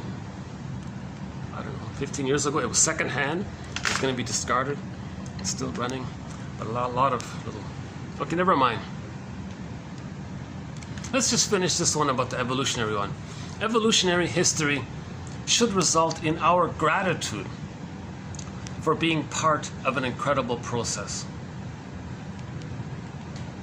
So we all came from some cells 3.7 billion years ago, he said. So we all came from a bunch of cells 4 billion years ago, and things evolved, right? Finally, we got this monkey line, and the monkey line, the hominid lines, and only one hominid line from the monkey line survived. That's us, Homo bodoensis. I have some gratitude for Homo bodoensis. Knowledge of the evolution of every life form from the original single cell mother of life means grand appreciation for each and every life form. So we all came from a single cell mother of life. Oh my God. What a concept, eh? We all came from a couple of cells from 4 billion years ago. Jesus.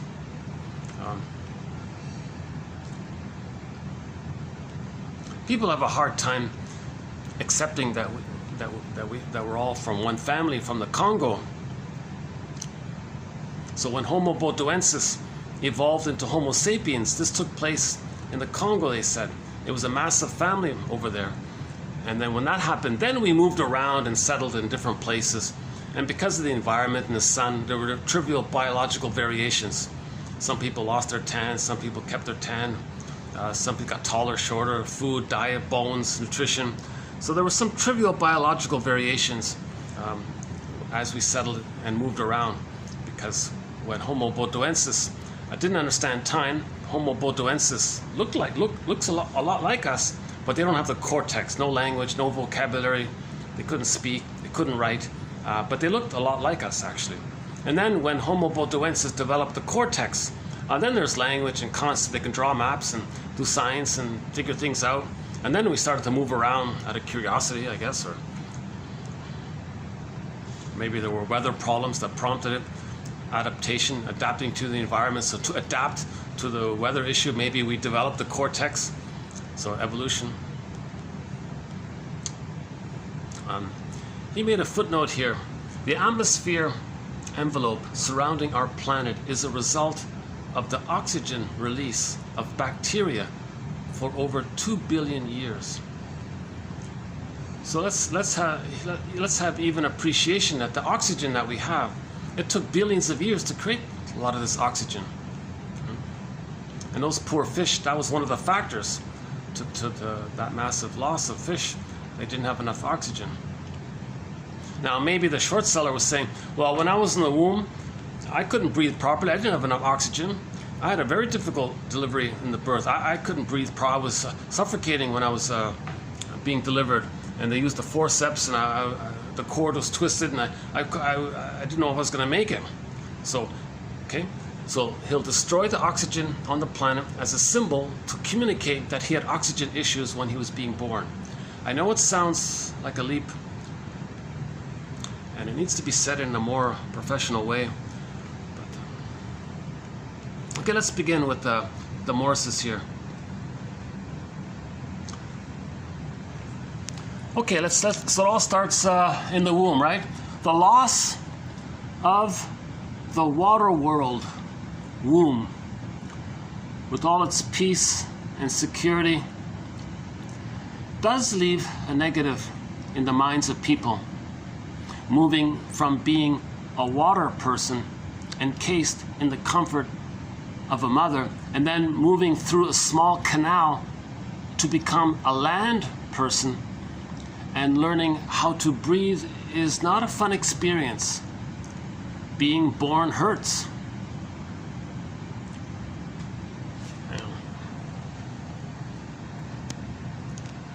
So just in general terms, for a lot of babies, it's a dramatic, painful experience. It's a huge drama. He's in the bliss, he's in the paradise. Now he's meant to kind of calmly go through the womb, and it can be a pleasurable experience. He comes out, wow, he's. But if the mother drinks when she's pregnant, or if the mother goes to a heavy metal concert when she's pregnant, or if she's arguing too much and she's too stressed when she's pregnant, that's called prenatal distress syndrome. Okay, then there'll be oxygen problems that way. Then the child is kicking while he's in the womb. If the baby's kicking while he's in the womb, he may catch the cord around his leg and he's kicking. Now he's twisting the cord. That will also affect the oxygen. So maybe the short seller who plundered that ecosystem in Southeast Australia there, and he destroyed the oxygen, or all the polluters and short sellers that engage in pollution. So in other words, all the people who eagerly pollute, maybe they were saying that they had oxygen issues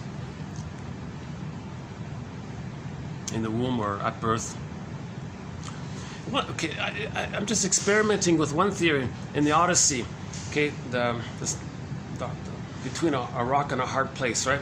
The silica and the Chabaris one. So, and you got Mr. Dis there, the Loch Ness monster. So the Loch Ness, you got three long necks, right? And the angry monster was eating.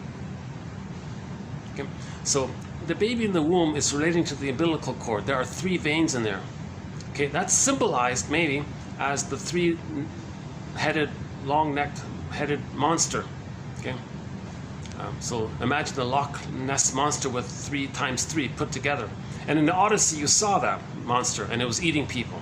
So the baby was enraged. He projects his rage onto the monster and says the monster wants to eat him.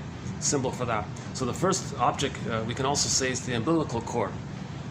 So in the Odyssey, the guy's on the boat, and there's that monster. That's the umbilical cord, and now he's in a rock and a hard place. So if he stays in the womb, in the canal, that's the swirl pool, the whirlpool, the stress. He won't make it. If he stays in the womb when he's meant to be born, and he's trying to get out, and he's very stressed, and he can't get out, he's swirling in he's swirling in cortisol, adrenaline. It's too much stress. He can actually suffer immensely by that, right? Now, if maybe he's going to be forced out or something. There's the crashing on the rock, right? That's the other hard place one. So he's got to navigate. So in the birth delivery, the delivery has to navigate. Okay, so there needs to be a careful navigation between the two, the Chabaris and the silica one, right? And then you got that monster there who's scaring the person. So that symbol of the Loch Ness monster eating the people, that means the baby's enraged. He's very enraged. So the Loch Ness monster and the biting one, that image, that means the baby's enraged. He's enraged. Right? That's a symbol, that's an artwork to describe how he's feeling. And he's got to go through the birth canal. If he stays in, that can lead to his loss. If he crashes out and is too damaged or something, maybe that could lead to his loss. So it's very careful navigation that has to take place there, right? So, and if there's trauma in that area, okay, when there's trauma, we repeat it. We repeat it. How do we repeat that kind of thing later on? Well, if he suffered oxygen deprivation, well, give others oxygen deprivation, pollute, that causes oxygen problems, right? That's a symbol to communicate that when he was being delivered, he had oxygen problems. That's the power of the unconscious. We're trying to master the traumas. We create it symbolically in the present as a staging thing to represent what happened in the past, because that's our attempt to replay the past, to change the past. Okay, let's move on here.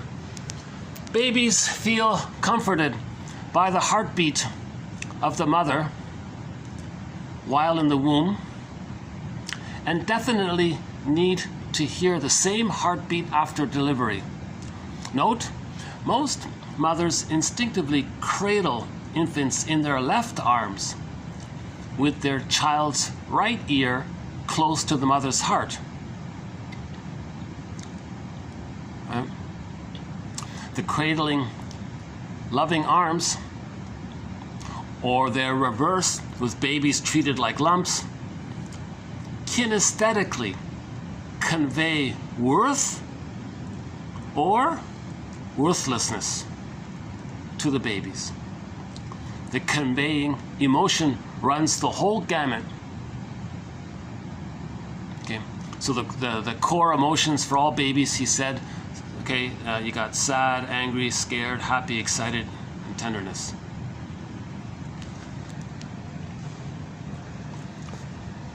So mothers instinctively hold their babies in their left arms, so the baby's head is in the elbow of the left arm. Then the baby's right ear is pressed against the mother's heart. So mothers instinctively know this. That's good. Mothers who don't do this, there's a problem. That's where the father can come in. Maybe he can do a little trick. He can distract the mother. Hey, what's that? Look at that beautiful bird. He turns the baby around. Oh, okay. Mother. Oh, this is better, right? Or give them this quote. Or let them read this quote here. So the heartbeat in the womb He wants to hear that heartbeat again in the extended womb. Again, the suggestion has been made already on behalf of 1001 Windmills of the Mind, is that babies just sleep on the mother on the front for the first 4 to 5 months, meaning the mother stays in bed for 4 to 5 months. What's the big deal? Let the baby have their paradise. The skin-to-skin, constant skin-to-skin contact, no removal. The father doesn't pick up the baby in the first 4 to 5 months. Allow the constant skin-to-skin contact, meaning the baby has the continuity of the warm, loving warmth of the mother. And then he feels really nourished and loved by this. And he has the memories of having been loved. That's awesome. If he gets that, then the bully pattern won't exist. The Iago pattern, the envy one won't exist. Lower functioning BPD, a lot of the crime, all the crime ones won't exist. So crime will be gone. Crime, bullying, Iago, pitting people against others, wanting to destroy things through covert things. The combination of the lower functioning BPD wouldn't be there. So the crime would be gone, basically, mostly. Now, if he does merge with the mother and it's negative, the worst it can be is they'll just be cynical all the time. So they'll just run around with negative attitude and say negative things all the time. So they'll just be consistently very negative. So you'll have a lot of cynics running around, but they're not necessarily overtly trying to damage, but it's still negative. But at least we don't have the crime, the criminotics and the bullying and the Iagos and the more aggressively belligerent types. So yeah, so babies sleep on the mother for 4 to 5 months. Mothers make themselves comfortable, catch up on the reading, read nice things, stay in a pleasant mood. The role of the father is to make her comfortable. The father shouldn't pick up the baby in the first 4 to 5 months. This is just a dual unity. It's another womb. Oh my God, if the baby's in the womb, does the father come in and take it out and put it back? It's ridiculous. Same thing. The father shouldn't pluck out the baby in the first 4 to 5 months. Keep the mother-infant dual unity. Keep that oneness. Keep the paradise. Let the baby think he's one with the mother. Don't separate the baby. And then the baby's confused. Is mother gone? What's this stranger thing? What's all this? Father's well-meaning. He's happy, but the child is just freaked out by it. He may freeze by that. He may become a petrified frog. I don't know. Maybe there's a risk of it. It depends on how much takes place, and if the mother can compensate when the baby's return. But why risk it? Just let the baby have their paradise for 4 to 5 months. What's the big deal? And then at 4 to 5 months, then he can crawl around and okay. Then he's hatched out. Now he's liberated. Now he's ready to explore and start to differentiate and go through the rest of the separation individuation process. Then the father can enter into the picture at 4 to 5 months. Now, it shouldn't be before. If the mother treats the baby like a lump, like a sack of potatoes, he'll feel worthless. If the baby's treated in loving arms, he'll feel worth. Okay, these guys here, the Morrises, one of their main themes in their self-help book is that we want to reunite with what they believe to be the 6 primary emotions. Okay, so happiness is the baseline. There can be excitement. You see the baby kicking their legs, they're very excited. The baby has tenderness, baby holds your finger, it's a very soft moment there. Or they could be scared, angry, and sad. Those are the 6 there. Looking into the crib. By the way, I noticed an upside down number 9 there, or maybe that's a 6. So maybe I'll borrow that 6 there for this here. Looking into the crib, we see babies exhibiting 6 primary emotions. Okay, so happiness, excitement, tenderness, scare, anger, and sadness. Happiness seems to be the baseline, the regular, steady, normal, functioning state. Joy runs the show. Right? So in the Disney movie Inside Out, Joy was the leader. Joy runs the show, right? But Joy was lost in that movie, in the Disney movie Inside Out. But when Joy comes back, Joy was sort of the leader of that console, right? Joy is the residual. That's the basic, normal, functioning, steady engine. Joy is the engine of the baby, right? The front engine, let's say.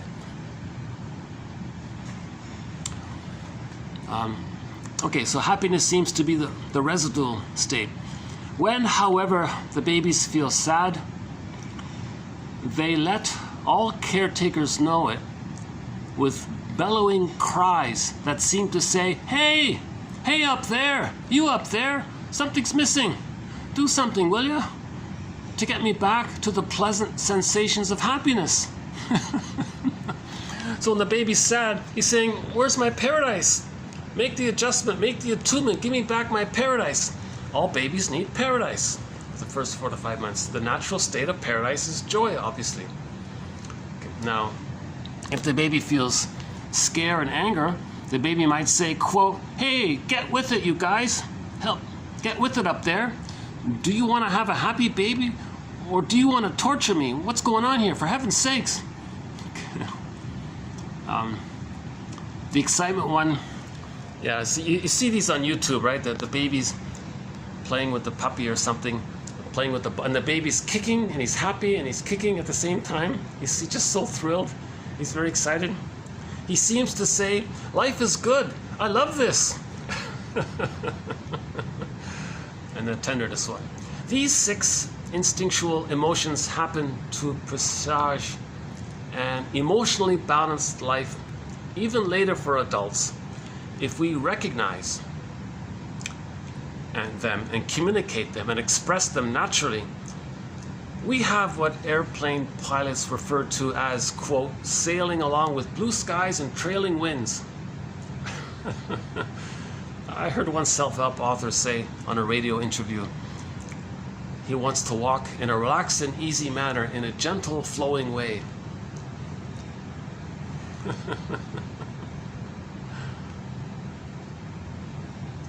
And their main thesis in the book is keep those 6 emotions in mind, identify them, link to them and express them and put words to them. Just revive those 6 emotions, right? Now notice shame and guilt, and more complicated. Those are later on, but the basic for the baby are those, right? It starts from there.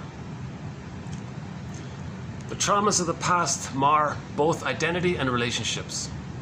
That's what we're trying to heal, right? Okay, the next one is sort of in the supportive area. This is sort of like self-help. This is very much a self-help area. But I thought, okay, once in a while, let's have a little Band-Aid once in a while. The client said to the therapist said to some guy complaining about intimacy and being afraid of love and closeness and all that. Therapist said, quote, "I may be wrong about this, but I'm certain that underneath you really want to be close and loving." And they had this protest and they complained about it. The therapist said, "I hear you. It's great you recognize that old space, and I know you will be solving your fear because another part of you really wants to be close." That's pretty good. So in therapy, you want to acknowledge the 2 sides. On the one hand, you know this. On the other hand, there's an emotional thing, right? On the one hand, you think this. On the other hand, you feel this. So 2 parts of you. So one part of you is afraid. Another part of you wants love. Another part of you is afraid. That's his way of saying the 2 sides. Okay. So again, therapist says to the client, expressing concerns about his fears around love, "I may be wrong about this, but I'm certain that underneath you really want to be close and loving." Therapist freaks out about that. "I hear you. It's great you recognize that old space, and I know you will be solving your fear because another part of you really wants to be close." Fair enough, that's not bad. Another self-help line here was,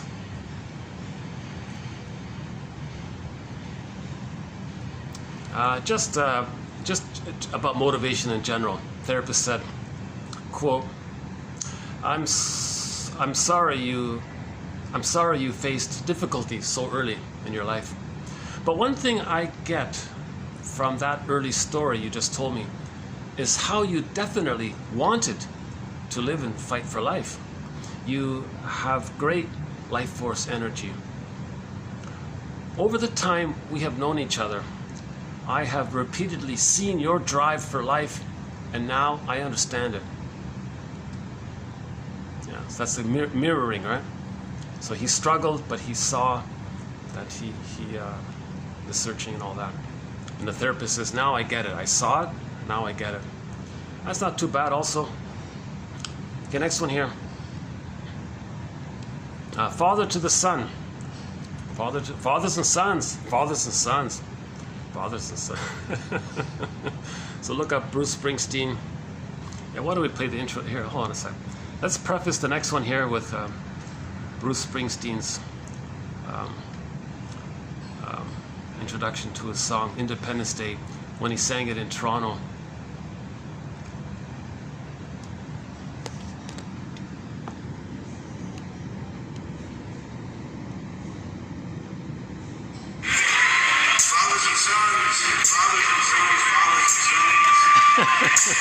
Independence Day was the first song I wrote about fathers and sons. It's the kind of song you write when you're young and you're first startled by your parents' humanity. You're shocked to realize that they had their own dreams and their own desires, their own hopes. Maybe didn't pan out exactly the way they'd have liked. And all you can see are the adult compromises that they had to make. And you're still too young to take notice of the blessings that some of those compromises brought. And all you can see is the world that they seem locked into, and all you can feel is your desire to escape. Well, I had a simple setting for this song. It was just a late night conversation around a kitchen table between two people struggling to understand one another. So that's the forgiveness part. So that whole introduction in general was about, you're startled to see, you're surprised, your parents had dreams beyond just being parents, that they were people, and there were still some blessings, but you didn't realize it. Okay, so they're seeing the two sides of it. But that first part, the fathers and sons one, right?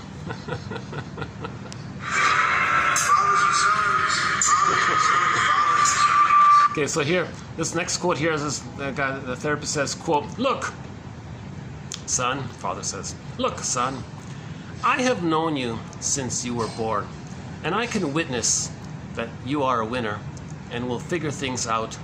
That is who you are. So if a father said that to the son, I think that, yeah. Look, son, so maybe the son was not showing much confidence. Father says, I have known you since you were born, and I can witness that you are a winner and will figure things out. That's who you are. Right. Okay, last one here, next one. Someone was feeling discouraged. Therapist said, quote, I know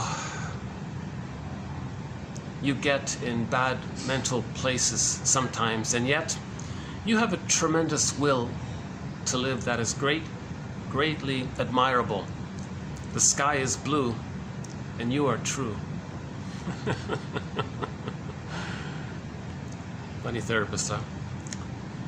I know you get in a bad place sometimes, and yet you have a tremendous will to live that is greatly admirable. The sky is blue, and you are true. Oh, one more here. Last one. About the birth trauma. Developmentally speaking, if a friend of yours repeatedly mentions about his difficult birth trauma, maybe you can say, quote, "I'm glad you were born." Simple, right? I'm glad you were born. If another one of your friends talks about their attachment trauma, the poor attachment, the insecure attachment stuff, maybe you can say, quote, "I think you're a very precious person." Okay? Similar idea. So these were creative therapists. I like these two here, the Morrises. They're all right. Yeah. Traumas go underground and affect adult behavior. Each of us was a child, thought like a child, behaved like a child, and made core decisions as children do. Thus, the inescapable conclusion is that we have childlike remnants existing in our brains. Yeah. So it's just common sense. If the baby thinks like a child, acts like a child, makes decisions the way the child might make decisions, and is traumatized during that period, so that's our memories. Here's a good one. Since children, in other words, we have a traumatic script from childhood. Therapy is we want to unpick the threads of that traumatic script and use those threads to weave a new, healthier script. Since children do not understand that their parents have psychological problems, she thought herself worthless and unworthy of love. Early identifications with an ill mother are among the most difficult situations therapists face. Oh, okay, here's a tough one. Okay, so here's a tough one. We don't have a thread on. This is the first sort of mention. No, maybe the second time we mentioned it. Sometimes I see this phrase, I don't really understand it, anaclitic depression. I think, so here it is here. But it's not a thread in our topic. I think it's just a symptom. Once we heal, the symptoms will dissipate, right? So, in general, since children don't understand that their parents have issues, she thought herself worthless and unworthy of love. Early identifications with an ill mother are among the most difficult situations therapists face. For example, some babies kinesthetically imitate the mother's rough emotional condition, i.e. postpartum depression, shortly after the birth process. Clinically, this is known as anaclitic depression. Okay, so they were talking about one of their clients named Anna. Sort of a touching story in their book. She was a loner, this girl. She was kind of slouched over, a little depressed all the time. She drove around in a beaten up old Volkswagen Beetle or something. And she had a dog on the front, a mangy dog on the front seat. She would drive around going city to city looking for a job. And then she arrived at their office there. And they helped her a little bit. Then she went on, and they kept in touch over a 30-year period. And they were talking about how much they miss her and all that. And she never really, she did okay in life, but she never really. So they think that when Anna here, they called her Anna. They say, oh yeah, because of Anna O, the Freud there. They made a mention of that. Let's just use that, right? See? So when this young lady was a baby, my guess is she was removed from the mother. All of the hormones that the mother produced, the oxytocin, when the baby's removed, the baby's going to start losing them. Now she's feeling sad because she was in this big love affair with the baby. The baby was one with her. Now the mother's not supposed to use the baby as a mother for her. She's not supposed to fall in love with the baby that way. The mother's not supposed to bond or attach to the baby that way. The baby bonds and attaches to her. The mother's the caregiver and all that. But if the mother does it the other way around, and the baby's removed, now the mother has depression. Now, finally the child comes back. The mother's depressed. The child kinesthetically is experiencing no love from the mother, so the child may kinesthetically identify with the mother. Now this woman, Anna, maybe she was sort of sad looking, maybe slouched a little bit, maybe like that Woody Allen character, maybe a little bit like that, you know. So anybody with that kind of like a sad sort of face or something might have that, right?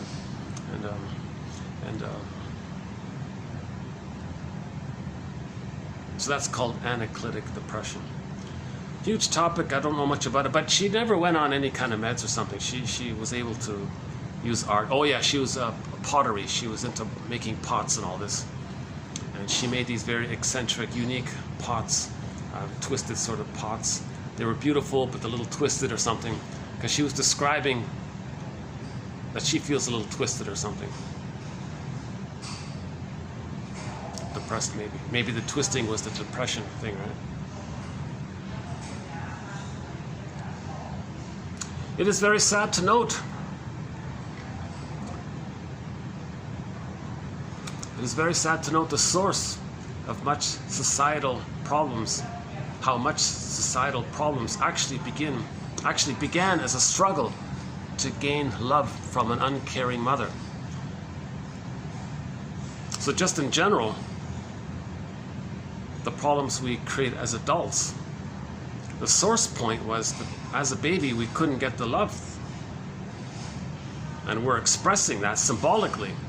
So a lot of the problems in the present, like polluting, like breaking the ecosystem, right? Like dumping pollution, like plundering and pillaging, like destroying the oxygen, like melting the ice caps, and a lot of this disturbing, that's a symbolic expression that as a baby, the baby struggled desperately to get the love from a mother who, for whatever reason, wasn't in that place. Quote, how do you continue in your grown-up life the decisions you made as a child? Yeah.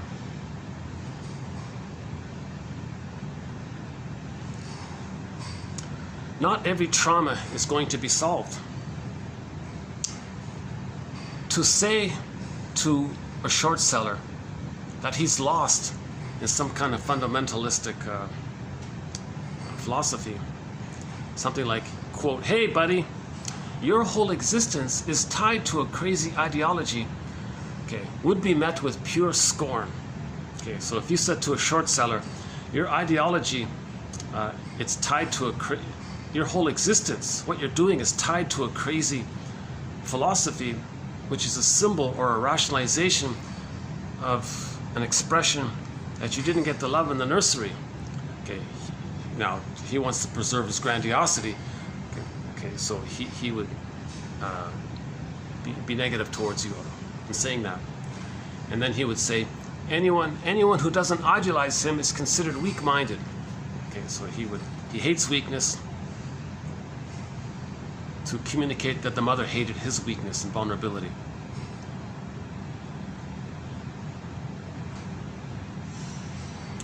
One on passive aggressiveness. And so we recently did a couple of videos on passive aggressiveness by Scott Wetzler, Joan Latchkar, the Longs, a couple of others. So we'll add one more quote to our thread on passive aggressiveness. So again, passive hostility. You're angry, but you express it sneakily, covertly, quietly, passively. So you're expressing your anger to one, but you're doing it in a very quiet, subtle little, but the purpose is to make the others angry because you're angry at somebody, like lateness, for example. So you know that they want you to be there on time. Well, I'm angry. I'm not going to do what they want. I'm angry at them. I'm not going to, because they project the demanding mother onto everybody in the world. So if anybody wants something, they're going to say no to them. So they'll show up an hour late or something and make them angry. So we talked a lot about that, yeah. So if you look up Wetzler in our collection, you'll get those quotes. Entire passive-aggressive families exist where anger isn't allowed. In large families, one person seeking a niche which supplies a flow of negative attention becomes the scapegoat. Family systems therapy. The scapegoat expresses the anger for the others. He or she breaks the positive anticipations of the family and acts out to the utter surprise of those who self-righteously cling to the no-anger system. All the repressed anger is aimed at, for example, the errant son, the drunken father, the rebellious daughter, or the irresponsible mother. So the one person in the family is being overtly disturbing and dysfunctional. So they're the scapegoats to hold the system together, so to speak. Okay, last one here. In conclusion, a little boy was once staring at his mother's eyes and perceived a reflection of himself in the cornea. He shared, quote, "I see me in your eyes." The lesson is basic here. Children frequently see themselves through the eyes of their parents. The way the mother looks at the child, that's how he's going to look at himself.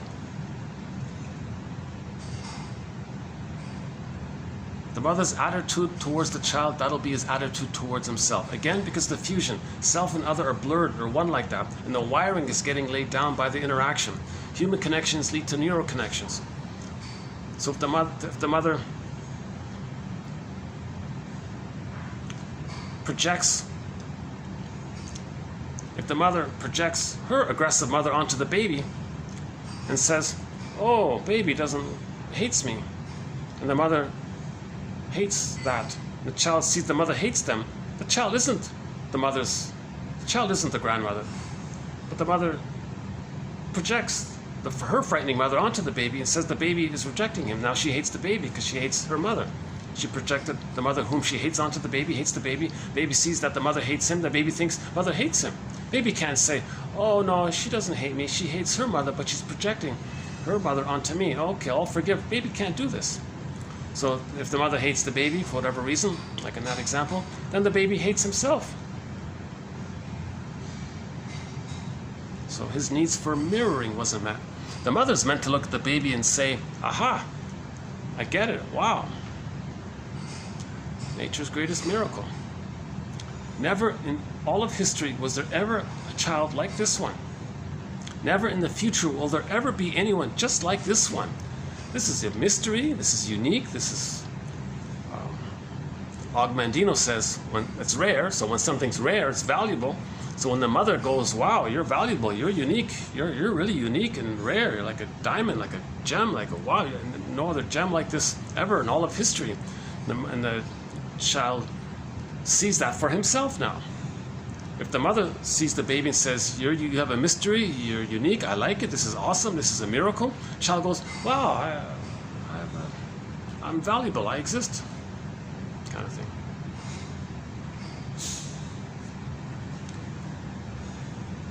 Let's take a little musical break here. 1 second. You know, because of that nature thing about the fish, I don't have too many environmental songs on hand here, but I do have Nature's Way. Let's play Nature's Way.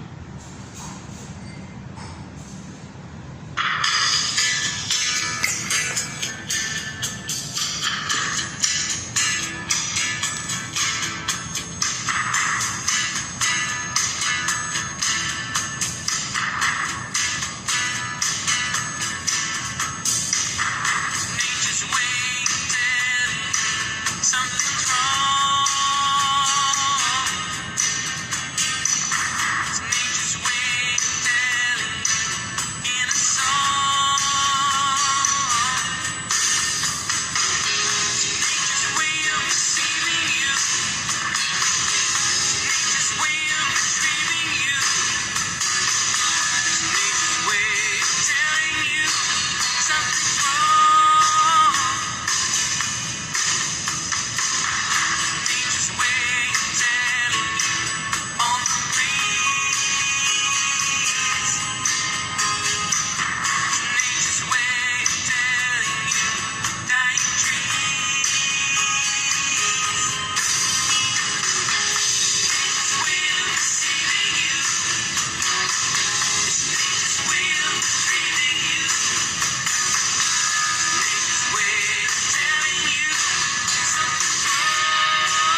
slow down.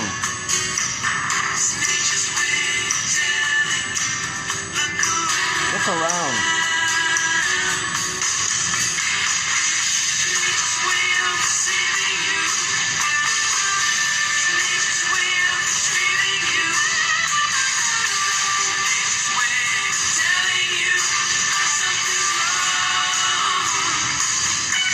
One million dead fish.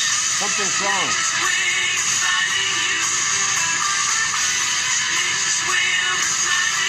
In the nursery, something wrong happened.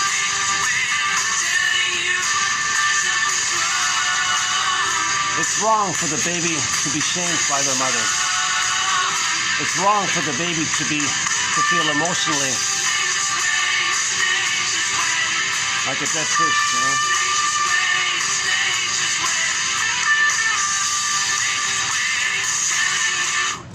So the dead fish can be a symbol for the emotionality of feeling kind of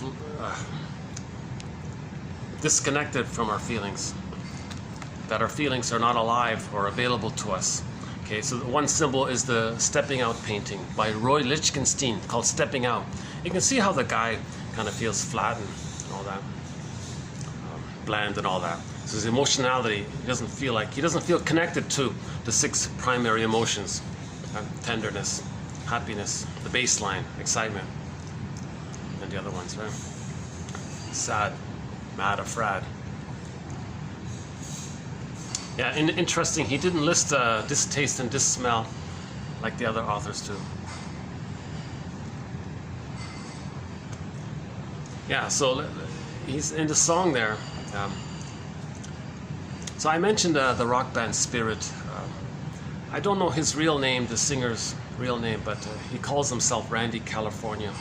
And he had 2 hit songs. One was called I Got a Line on You, which we played earlier. And this is his second one, called Nature's Way. Now, what you heard just now was a cover of the original by Christopher Cross. It's a very good cover.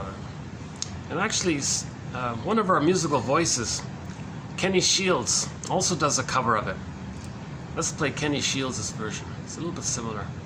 Here's Kenny Shields of Street Heart doing a cover of this song. This was the last song Kenny Shields recorded just before his passing. So Kenny Shields is the lead singer of the classic rock band named Street Heart. A lot of great songs from Street Heart. Storyteller, Star, What Kind of Love Is This? Hollywood, Under My Thumb, Tin Soldier, Action. I'm missing a few. But one of them, the last song that Kenny Shields recorded was Nature's Way. I have a theory that maybe he was supporting Randy California.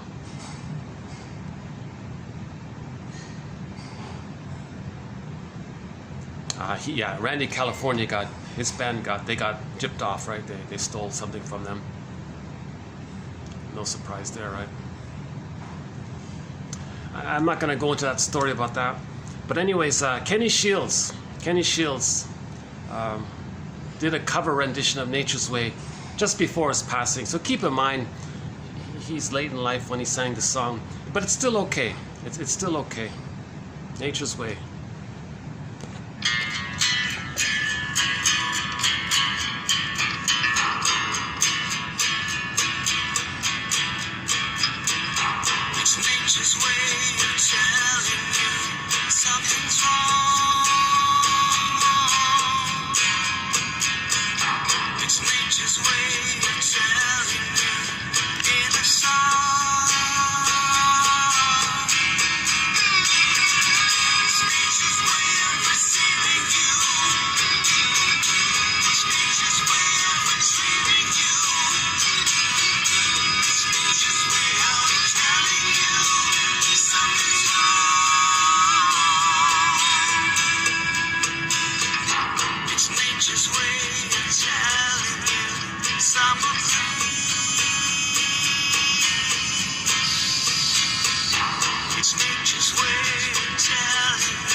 So there's something wrong that we see with 1 million or 2 million or whatever it is, fish just dying.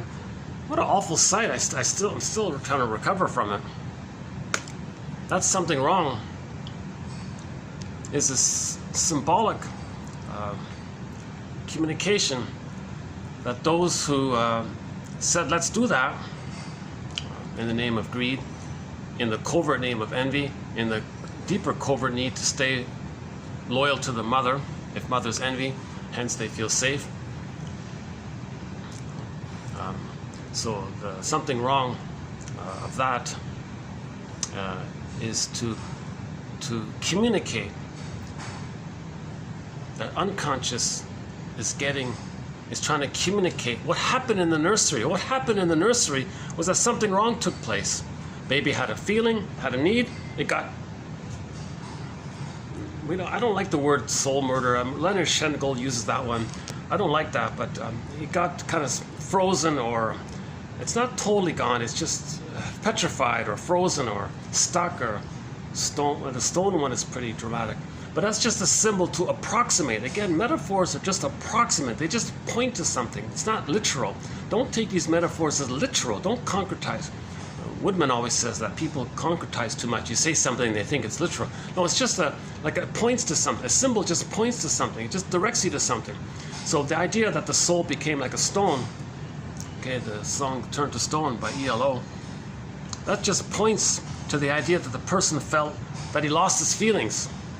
In other words, if a person loses their feelings, what kind of symbol do we create?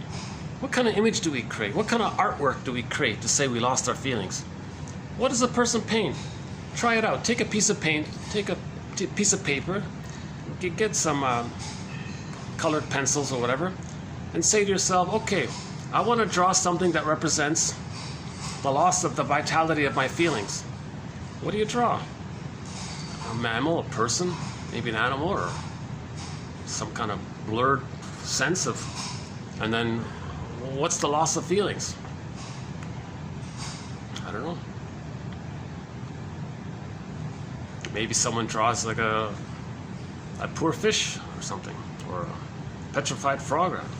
Everybody's gonna have something, right? So that's what's wrong.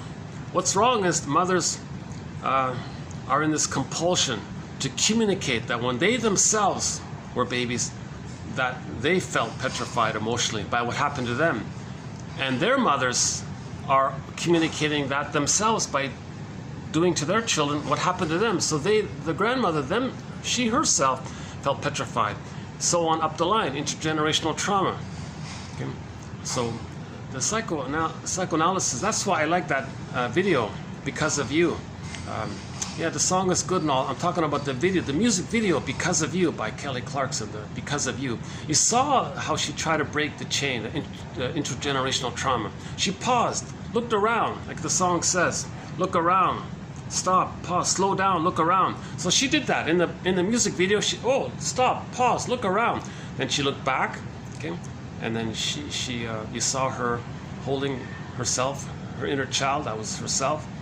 And she was connecting to herself and saying, we're going to face what happened, and I'm here, so we're here for ourselves, so we want to link back with our feelings.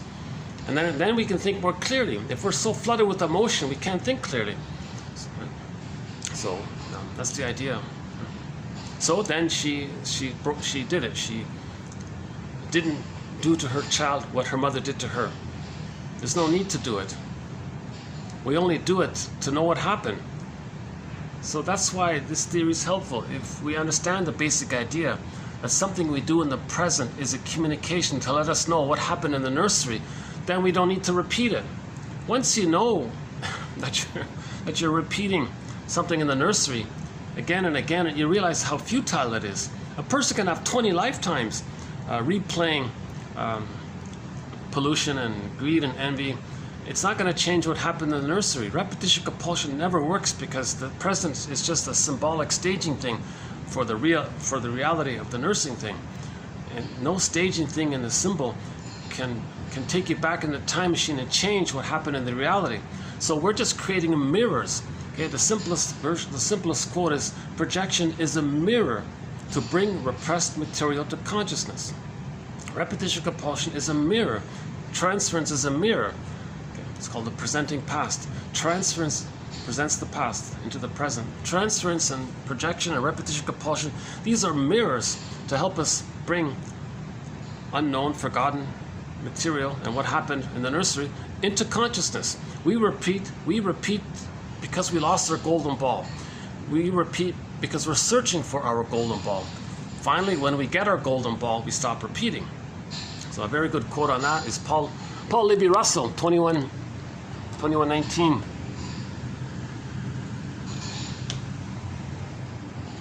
Can I go? Oh yeah, no, see, I'm glad I didn't try to do it downstairs. Look at that, eh? See, they're preparing for a function there. It looks like a nice little dinner setup. Yeah. A lot of functions going on there, yeah. That's okay.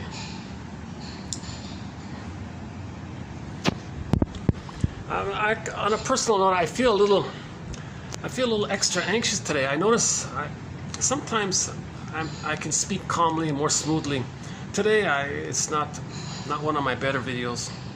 Even though this is not one of my better videos, I still hope some value got through somehow. If you can forgive my imperfection, that's a big part of it. Keep in mind that I'm not a therapist, so that should help.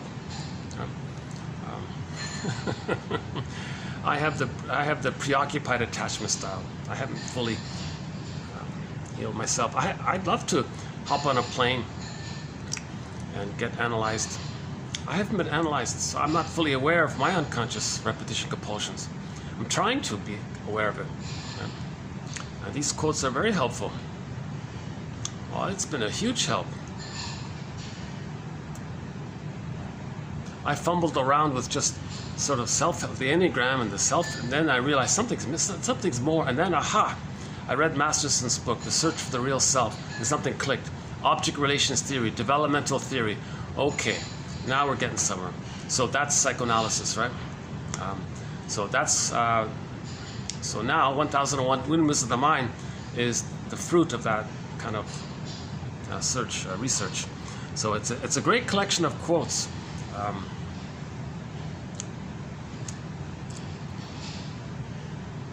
One can get sort of a teaser or a sampler of these quotes if they look up Gregory Bauer's book called Wit and Wisdom in Dynamic Psychotherapy. That sort of maybe offers like a glimpse of it. Or just today's quotes. That gives you a kind of a glimpse of the whole thing. Today's quotes are more on the self-helpy side. Many, I would say maybe a good 5% overall, maybe 10%, somewhere between 5 and 10% of the quotes in 1001 Windmills of the Mind are more in the self-helpy area. Just get you through a rough patch, so-called supportive therapy, make you feel better for a little while, little life rafts kind of thing. It's not about fully mourning. Like these things they said to the client, these sort of like suggestions kind of thing. What was it again? Like these sort of like positive injunctions, kind of like parents give their children negative injunctions. They think, well, maybe as therapists, why don't we give them some kind of positive injunctions? Quote, I missed one here. Quote, a little kid was being very naughty here. The therapist said, quote, when you used to go into that bratty place, you were hard to be around. Luckily, you have grown up. You are easier to be around. It sounds like a bit of a trick, but maybe it can work. That's his theory. That's why it's in the self-help area, using these so-called positive injunctions. The jargon is presuppositions or something. Induce this presupposition into the child's brain. Oh, I've grown up. I'm easier to be around. Oh, okay, and they calm down. Quote, I may be wrong about this, but I'm certain that underneath, you really want to be close and loving. Therapist, I'm afraid, what happened? I hear you. And it's great you recognize that old space. And I know you will be solving your fear because another part of you really wants to be close. Another part of you really wants. So there's that positive injection, kind of giving a little positive suggestion onto of the two sides, the fear and the wish, maybe add more on the wish side, that you can do it.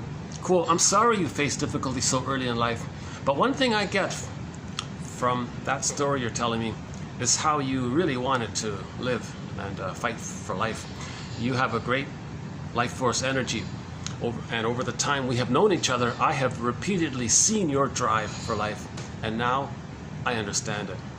Oh, he sees my positive. Next one here. Father says, look, son, I have known you since you were born, and I can witness that you are a winner and will figure things out. That's who you are. I think if a father said that to the son, that'd be pretty good, right? Next one.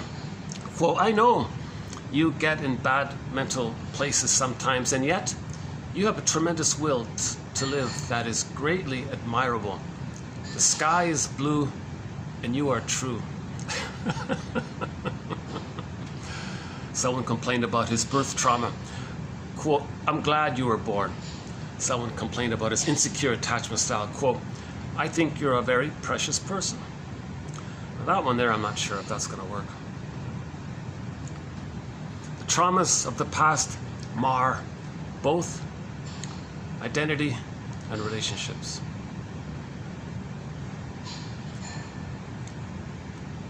The loss of the water world. Remember the movie Water World? That's the baby's in a water world, right? Amniotic sac, he's in the water world, right? The loss of the water world womb with all its peace and security, Garden of Eden, bliss, heaven, does leave a negative imprint in the minds of people. If they had complications at birth, not all. Moving from being a water person, so we used to be water people, right? A person in the womb was a water person. Never thought of it that way. Moving from being a water person, encased, oh, there's the fish. Fish are water creatures, right? Ugh. Moving from being a water creature, water person, encased, look again, okay, moving from being a water person, encased in the comfort of a mother, and then moving through a small canal to become a land person. So you can imagine mythology, you can imagine mythological and fairy tales making reference to this, and learning how to breathe. Lots going on there. Being born hurts. Babies feel comforted by the heartbeat of the mother while in the womb and need to hear that same heartbeat after delivery. Notice how many mothers hold their babies in their left arms while the child's right ear is close to the mother's heart. The cradling, loving arms. Or the reverse, with babies treated as lumps, kinesthetically, bodily, kinesthetically, convey either worth or worthlessness to babies.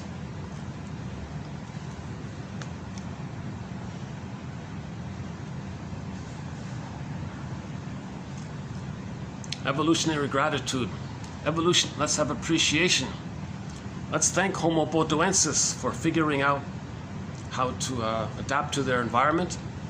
And because they had that drive, they developed the cortex. Thank you, Homo bodoensis. Should we dig up his image here? We've got 20 minutes left. Here's one artist's rendering of Homo bodoensis. So it's just keep it in mind, it's just one artist's opinion of what we used to look like before we were us. So here's Homo bodoensis. We used to be this guy. I'm going to show you his picture. We got to thank this guy because he's us, and because of him we became us. Because of him we are us now, and we are here now because of this guy. Thank you, Homo bodoensis. Okay, this guy, this is us. For 1 million years, we as Homo bodoensis roamed the earth, mainly around the Congo area. And we figured out, Homo bodoensis, an earlier version of us, figured out how to survive and adapt the environment. And in the process of doing so, Homo botoensis developed the cortex. Right? So the cortex came up. Now with the cortex, language, memory, the insula, sense of self, can draw map, science, right? Knowledge, can communicate, developed. And then we can spread around after that. So we got to thank this guy here.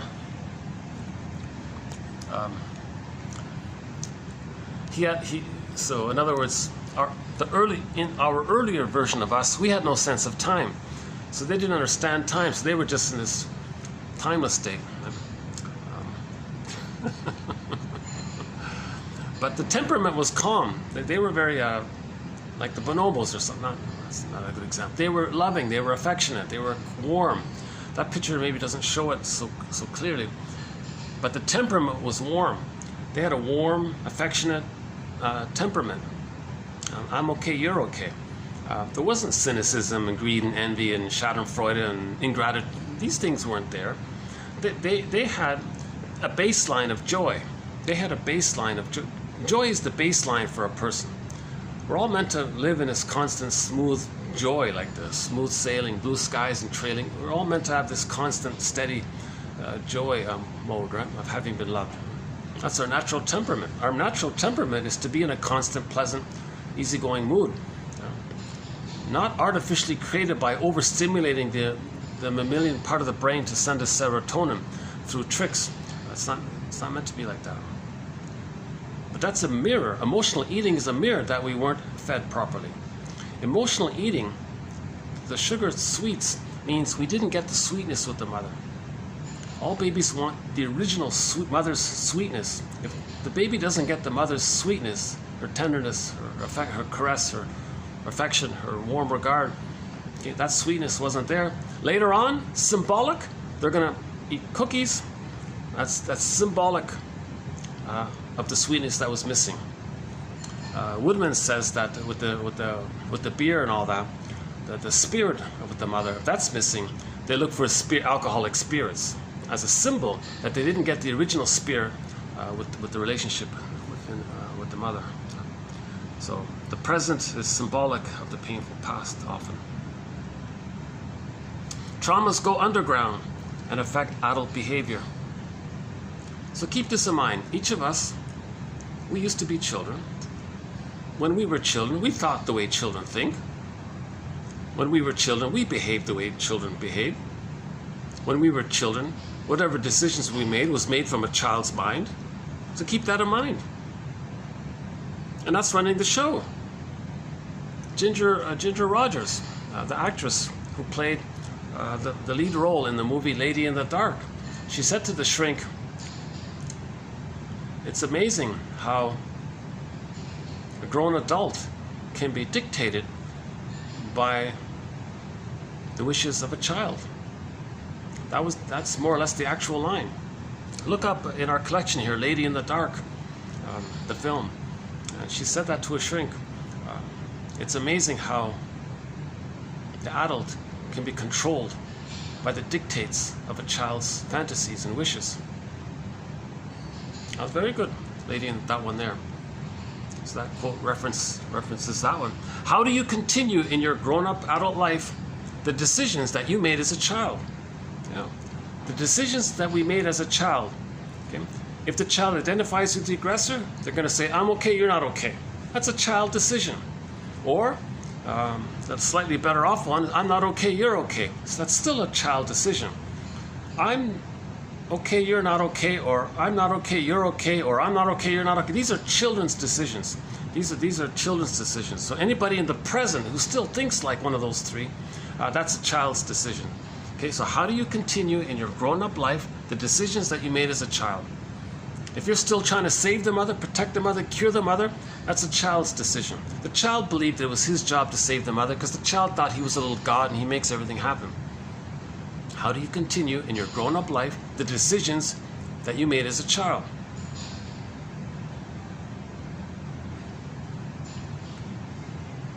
Right.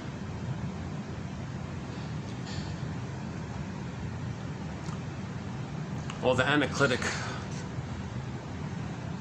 That's an interesting. So if you know a woman who's very depressed all the time, never laughs, never smiles, she's just grumpy all the time. Maybe she has this anaclitic depression. We'll look into that one there. And that means that the child kinesthetically identified his whole body, bodily, kinesthetically imitated the mother's postpartum depression. So if the mother had postpartum depression and the baby merged with that, he's going to have anaclitic depression, as I understand it from this quote here from the Morrises. So we'll have to update that one here. Not every trauma is going to be solved, they say. For example, to say to one lost in fundamentalist short selling, hey buddy, your whole life is tied to a crazy ideology, would be met with pure scorn.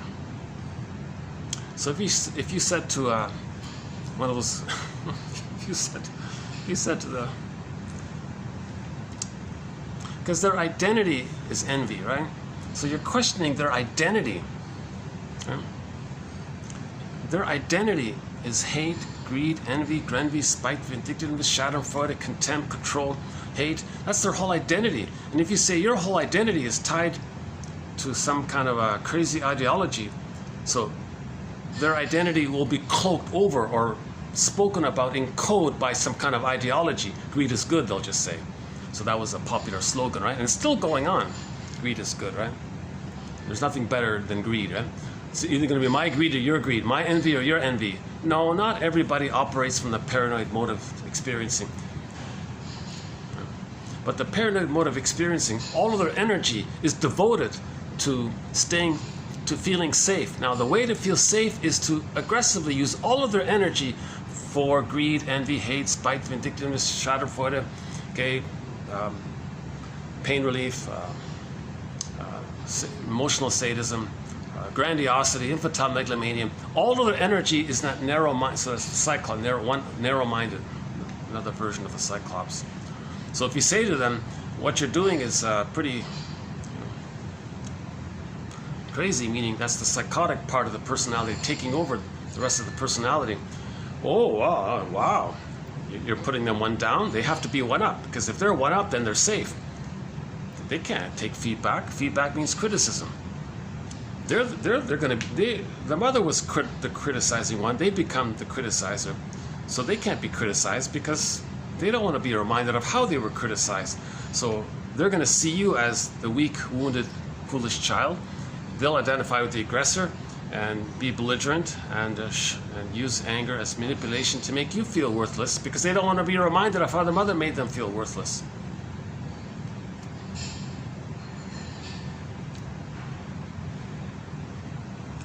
We did one on passive aggressiveness. The child acted out the anger overtly of everyone else's quiet anger.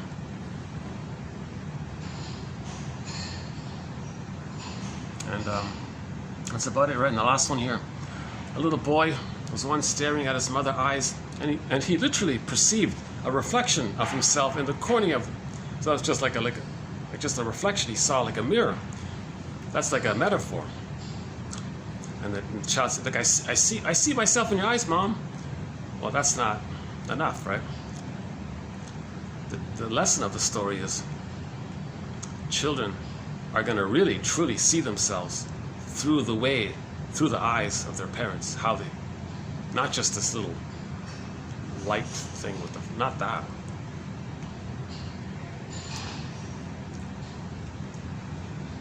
Okay, 10 minutes, 15 minutes left. Maybe we'll just play another song here. Nature's Way.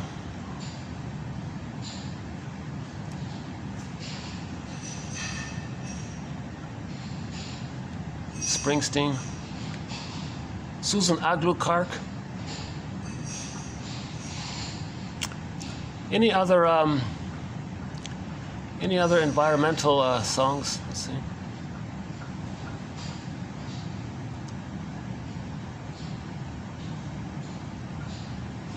Into a Mystery? No. Exactly? That's sort of a fun pop song.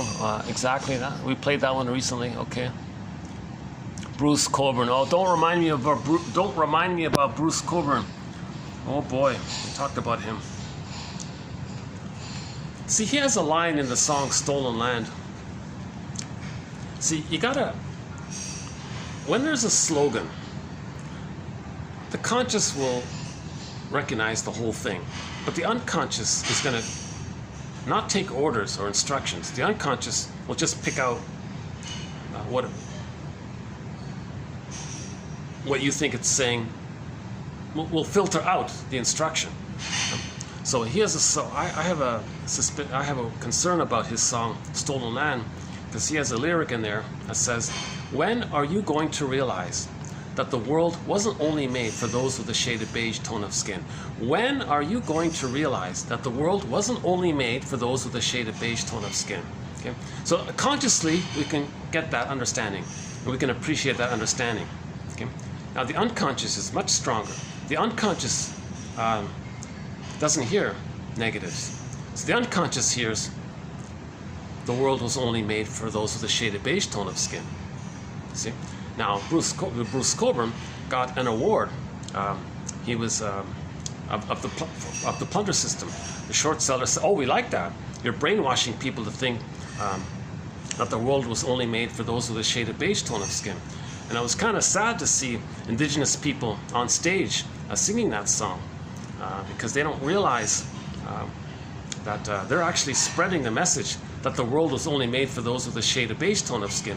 Now Bruce Cockburn, to my surprise, is very much into religion now, and he's become militant, and I'm very surprised, because his earlier music, it was the opposite.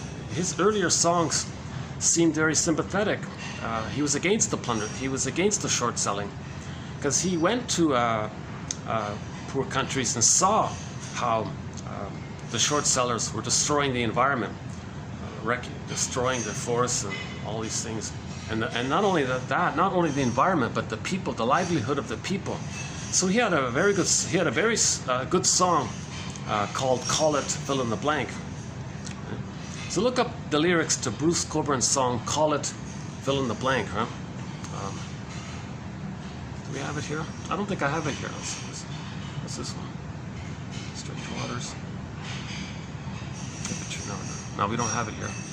I played it once before. I don't want to dwell on it. But in that song, that's one of the best songs criticizing the plunder system. So he's beloved. He's loved for that song, "Call It Fill in the Blank." He means when people plunder and they bring home the stuff and they have a party, what do we call that? Fill in the blank. You know? So when you pollute around the world, cause poverty, get all these poor people to hand over the goods to you, and you have a good time, what do you call that? Call it fill in the blank. And people go, "Oh my God, is that how the thing works? Oh my God, are we treating people so badly? 30,000 children are dying and invading, and destroying food, and just destroying and just stealing and plundering trillions of dollars worth of goods sent to short sellers and wannabe short sellers and supporters of, right?" And he said, "What do we call that?" No, he said, when countries are plundered and pillaged, the result is poverty and suffering. But the people who did it get to have a party, basically. What do we call that? Call it fill in the blank. So look up the lyrics to the song "Call It Fill in the Blank." Bruce Cockburn.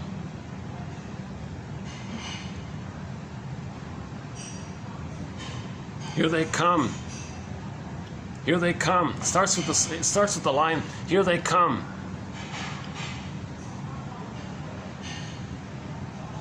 You don't give a flying fill in the blank about the people in misery.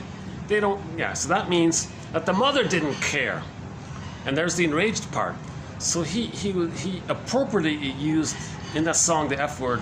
He used it. It was appropriate for that context, because that is an enraged thing, to cause billions of people to live in suffering and poverty.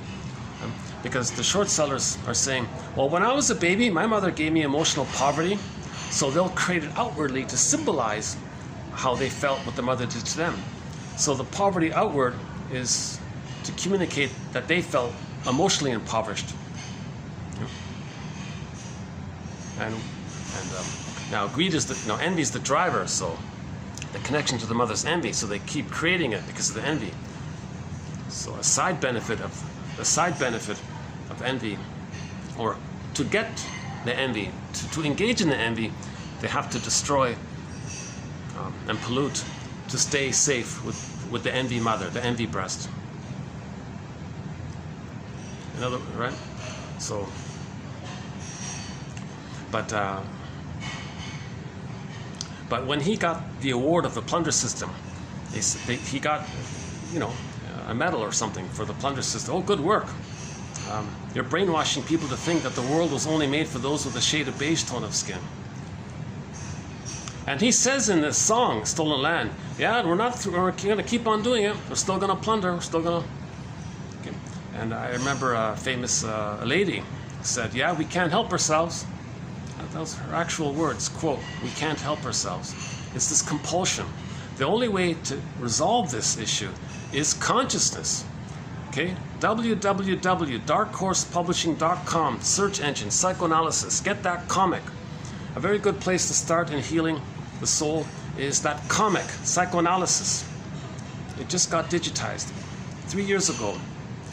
February 26, 2020. The comic, the great comic, Psychoanalysis. 4 issues were put out in 1955, basically lost for all of these, hard to find, whatever. It got saved. It's available. You can get a digitized copy or a very expensive hardbook copy called Psychoanalysis from 1955. EC Comics, darkhorsepublishing.com, $20 or whatever it is. Well worth the price. That's an immediate crash course in psychoanalysis. You learn about dream interpretations. You learn about toxic masculinity. You learn about the womanizer, the Don Juan. You learn about separation anxiety. You learn about eating, the food issue, the emotional eating. You learn about loyalty to the rejecting mother. You learn about still trying to save the mother. You learn about unconscious self-defeating behavior. You learn about fear of intimacy. Family systems therapy, repetition compulsion, transference. It's jam-packed with psychology. In just 4 episodes, 4 issues. They only put out 4 issues, so the complete run is 4 issues, representing 12 therapy sessions put into comic book format using 3 fictional characters, Freddie, Ellen, and Mark, those 3. That's a crash course in psychoanalysis. That's the best introduction to psychoanalysis. That can immediately get, I think most people will be very curious about psychoanalysis after they read that comic.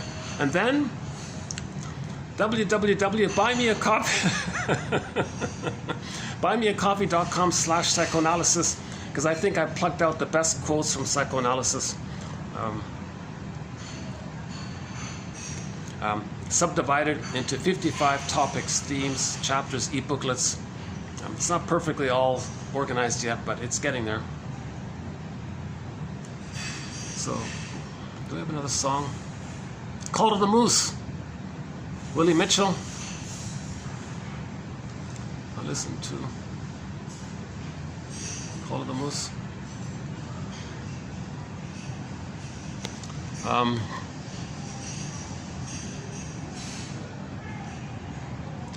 Okay, let's just play Call to the Moose. Willie Mitchell, one of our musical voices.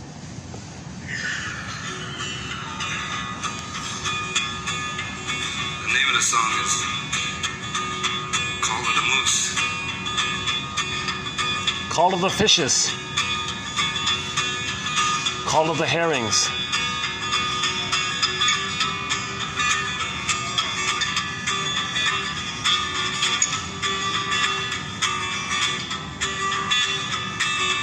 Listen to the older folks, to what they have to say. And I listen to the waterfall, begging for another day.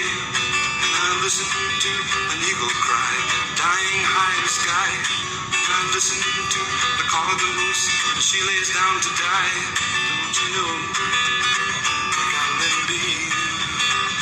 Don't you know, can't you see? I listen to the man of the law, I listen to his way, I listen to the crack of a gun, and I'm the one that had to pay. I listen listen to the Ojibwe chant and to the drumming of the Cree. And listen to the cry of the people dying of mercury. Don't you know, little bee? Don't you know? Can't you see? Don't you know, little bee, little bee?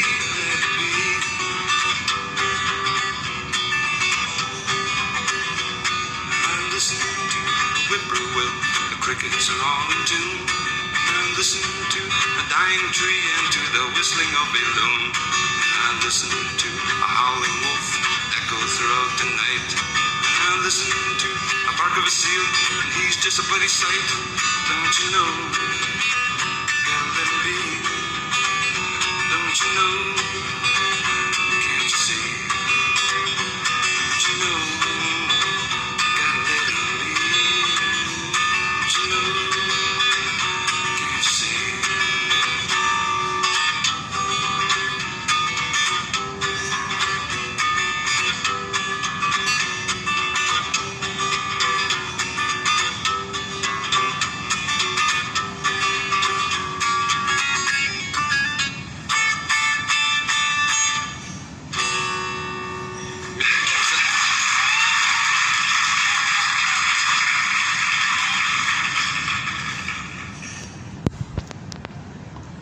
So that song makes a reference to the disruption of the musical rhythm, the flow between the baby and the mother. It gets disrupted.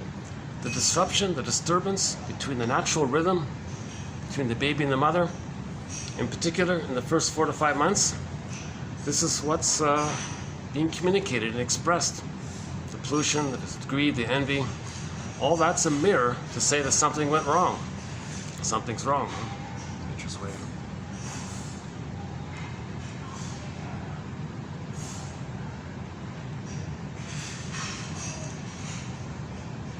What's this one here?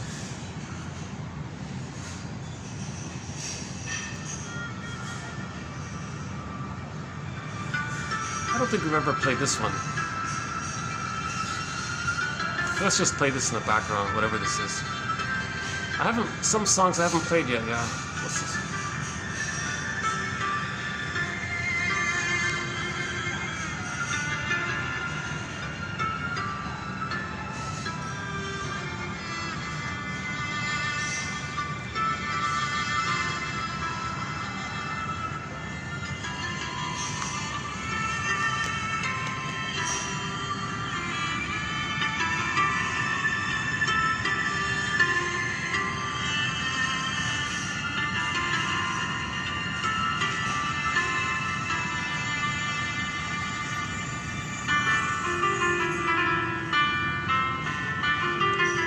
Someone said that someone to make the point that it's musical in the womb. Someone said maybe it is the body's like a piano, she said.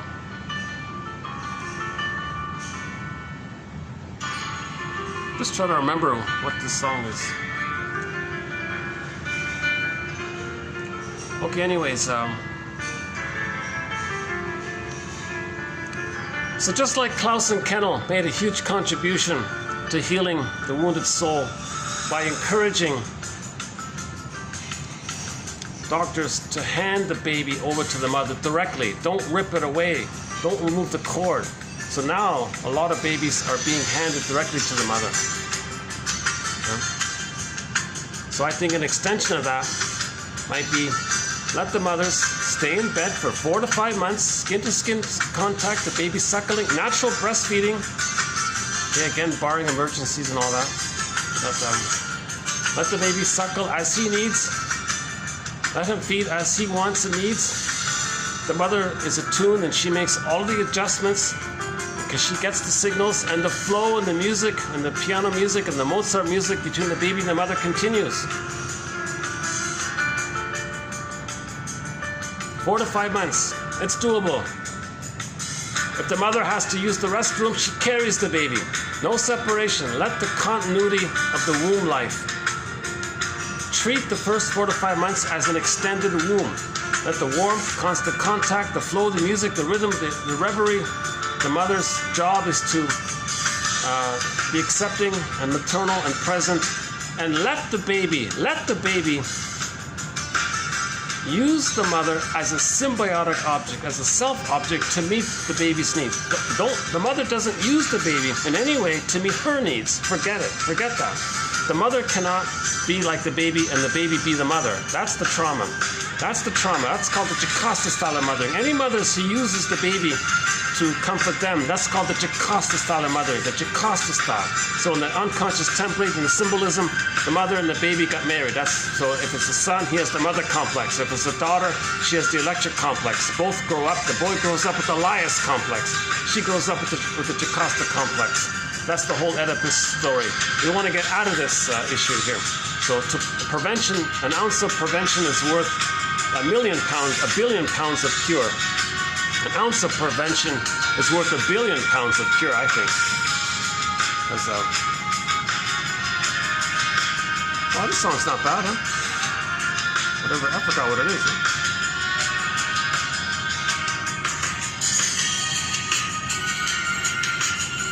Huh? So yeah, natural breastfeeding, because that means the line will be there. If it's a bottle, it's being used. That's a stone. If the child kinesthetically identifies with the stone bottle breast, he becomes stone-like. So if you know somebody who's sort of rigid and cold and stone-like, that's because they merged with the plastic bottle. You see, they become, their bodies look like a plastic bottle or a glass bottle, you know. So if you know somebody very rigid and cold like that, maybe if I borrow the analytic depression one, maybe that's a form of it. The baby's going to identify if it's too painful. The more painful the mother's, the more the baby identifies with the mother, to have the search for the attachment there. If the mother's loving, he can be himself. He can separate and have his mystery, his uniqueness. He can be himself. But if he's given the glass bottle or the plastic bottle, that's a rejection. The baby's going to identify with that somehow in his emotionality. Now the plastic bottle is lifeless, like the petrified frog, like the stone in the myth. Echo turns to stone. Or the frozen woolly mammoth.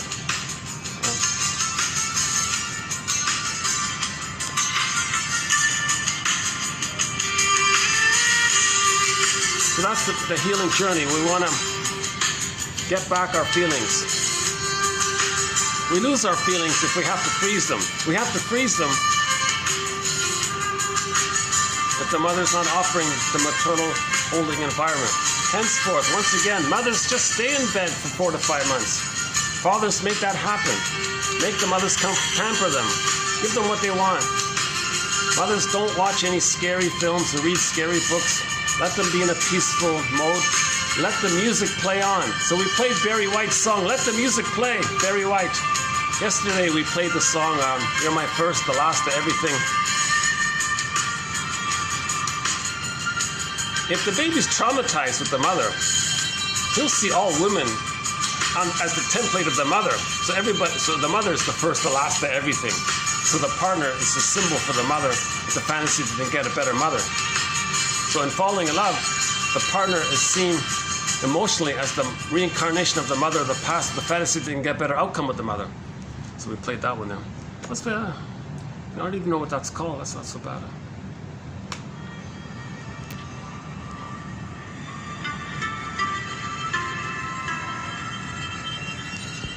I think it might have been the background to something and I took it.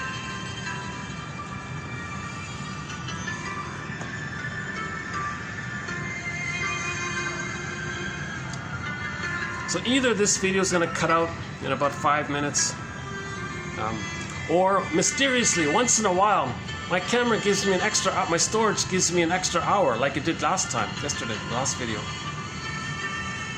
5 videos now are available in the 4 hour mark. So we'll see how it goes here. What is it here? 3:30, almost 3:30. Monday afternoon here. March 20th, 2023. March. Springtime, right?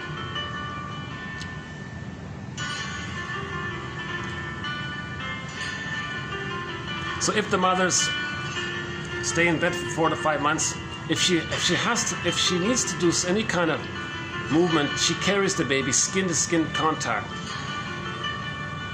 Let that baby feel that constant warmth. And then at 4 to 5 months, Mahler said that many mothers reported that they could actually kinesthetically sense that the child hatched, it started to hatch out of that oneness. So the baby's in the oneness of the mother.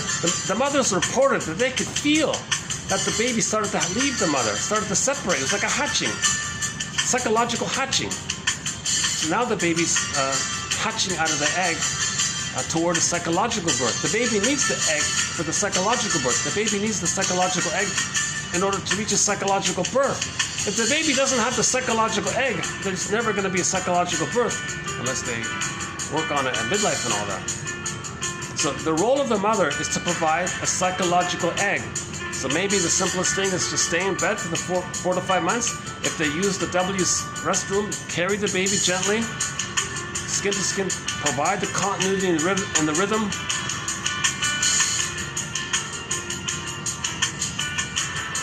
Again, the fathers don't pick. Nobody separates the baby from the mother for the first 4 to 5 months. It's a dual unity. It's like a womb there. Just like nobody would actually pull out a baby in the uterus and, oh, look at him, put it back in. That's ridiculous. A similar attitude. Let the baby have his paradise in the oneness with the universe. The mother is the universe, and he thinks the mother is him, and he's one with everything. Don't break that. Don't break his paradise. All babies need paradise for the first 4 to 5 months. So I want to do something like Klaus and Canal.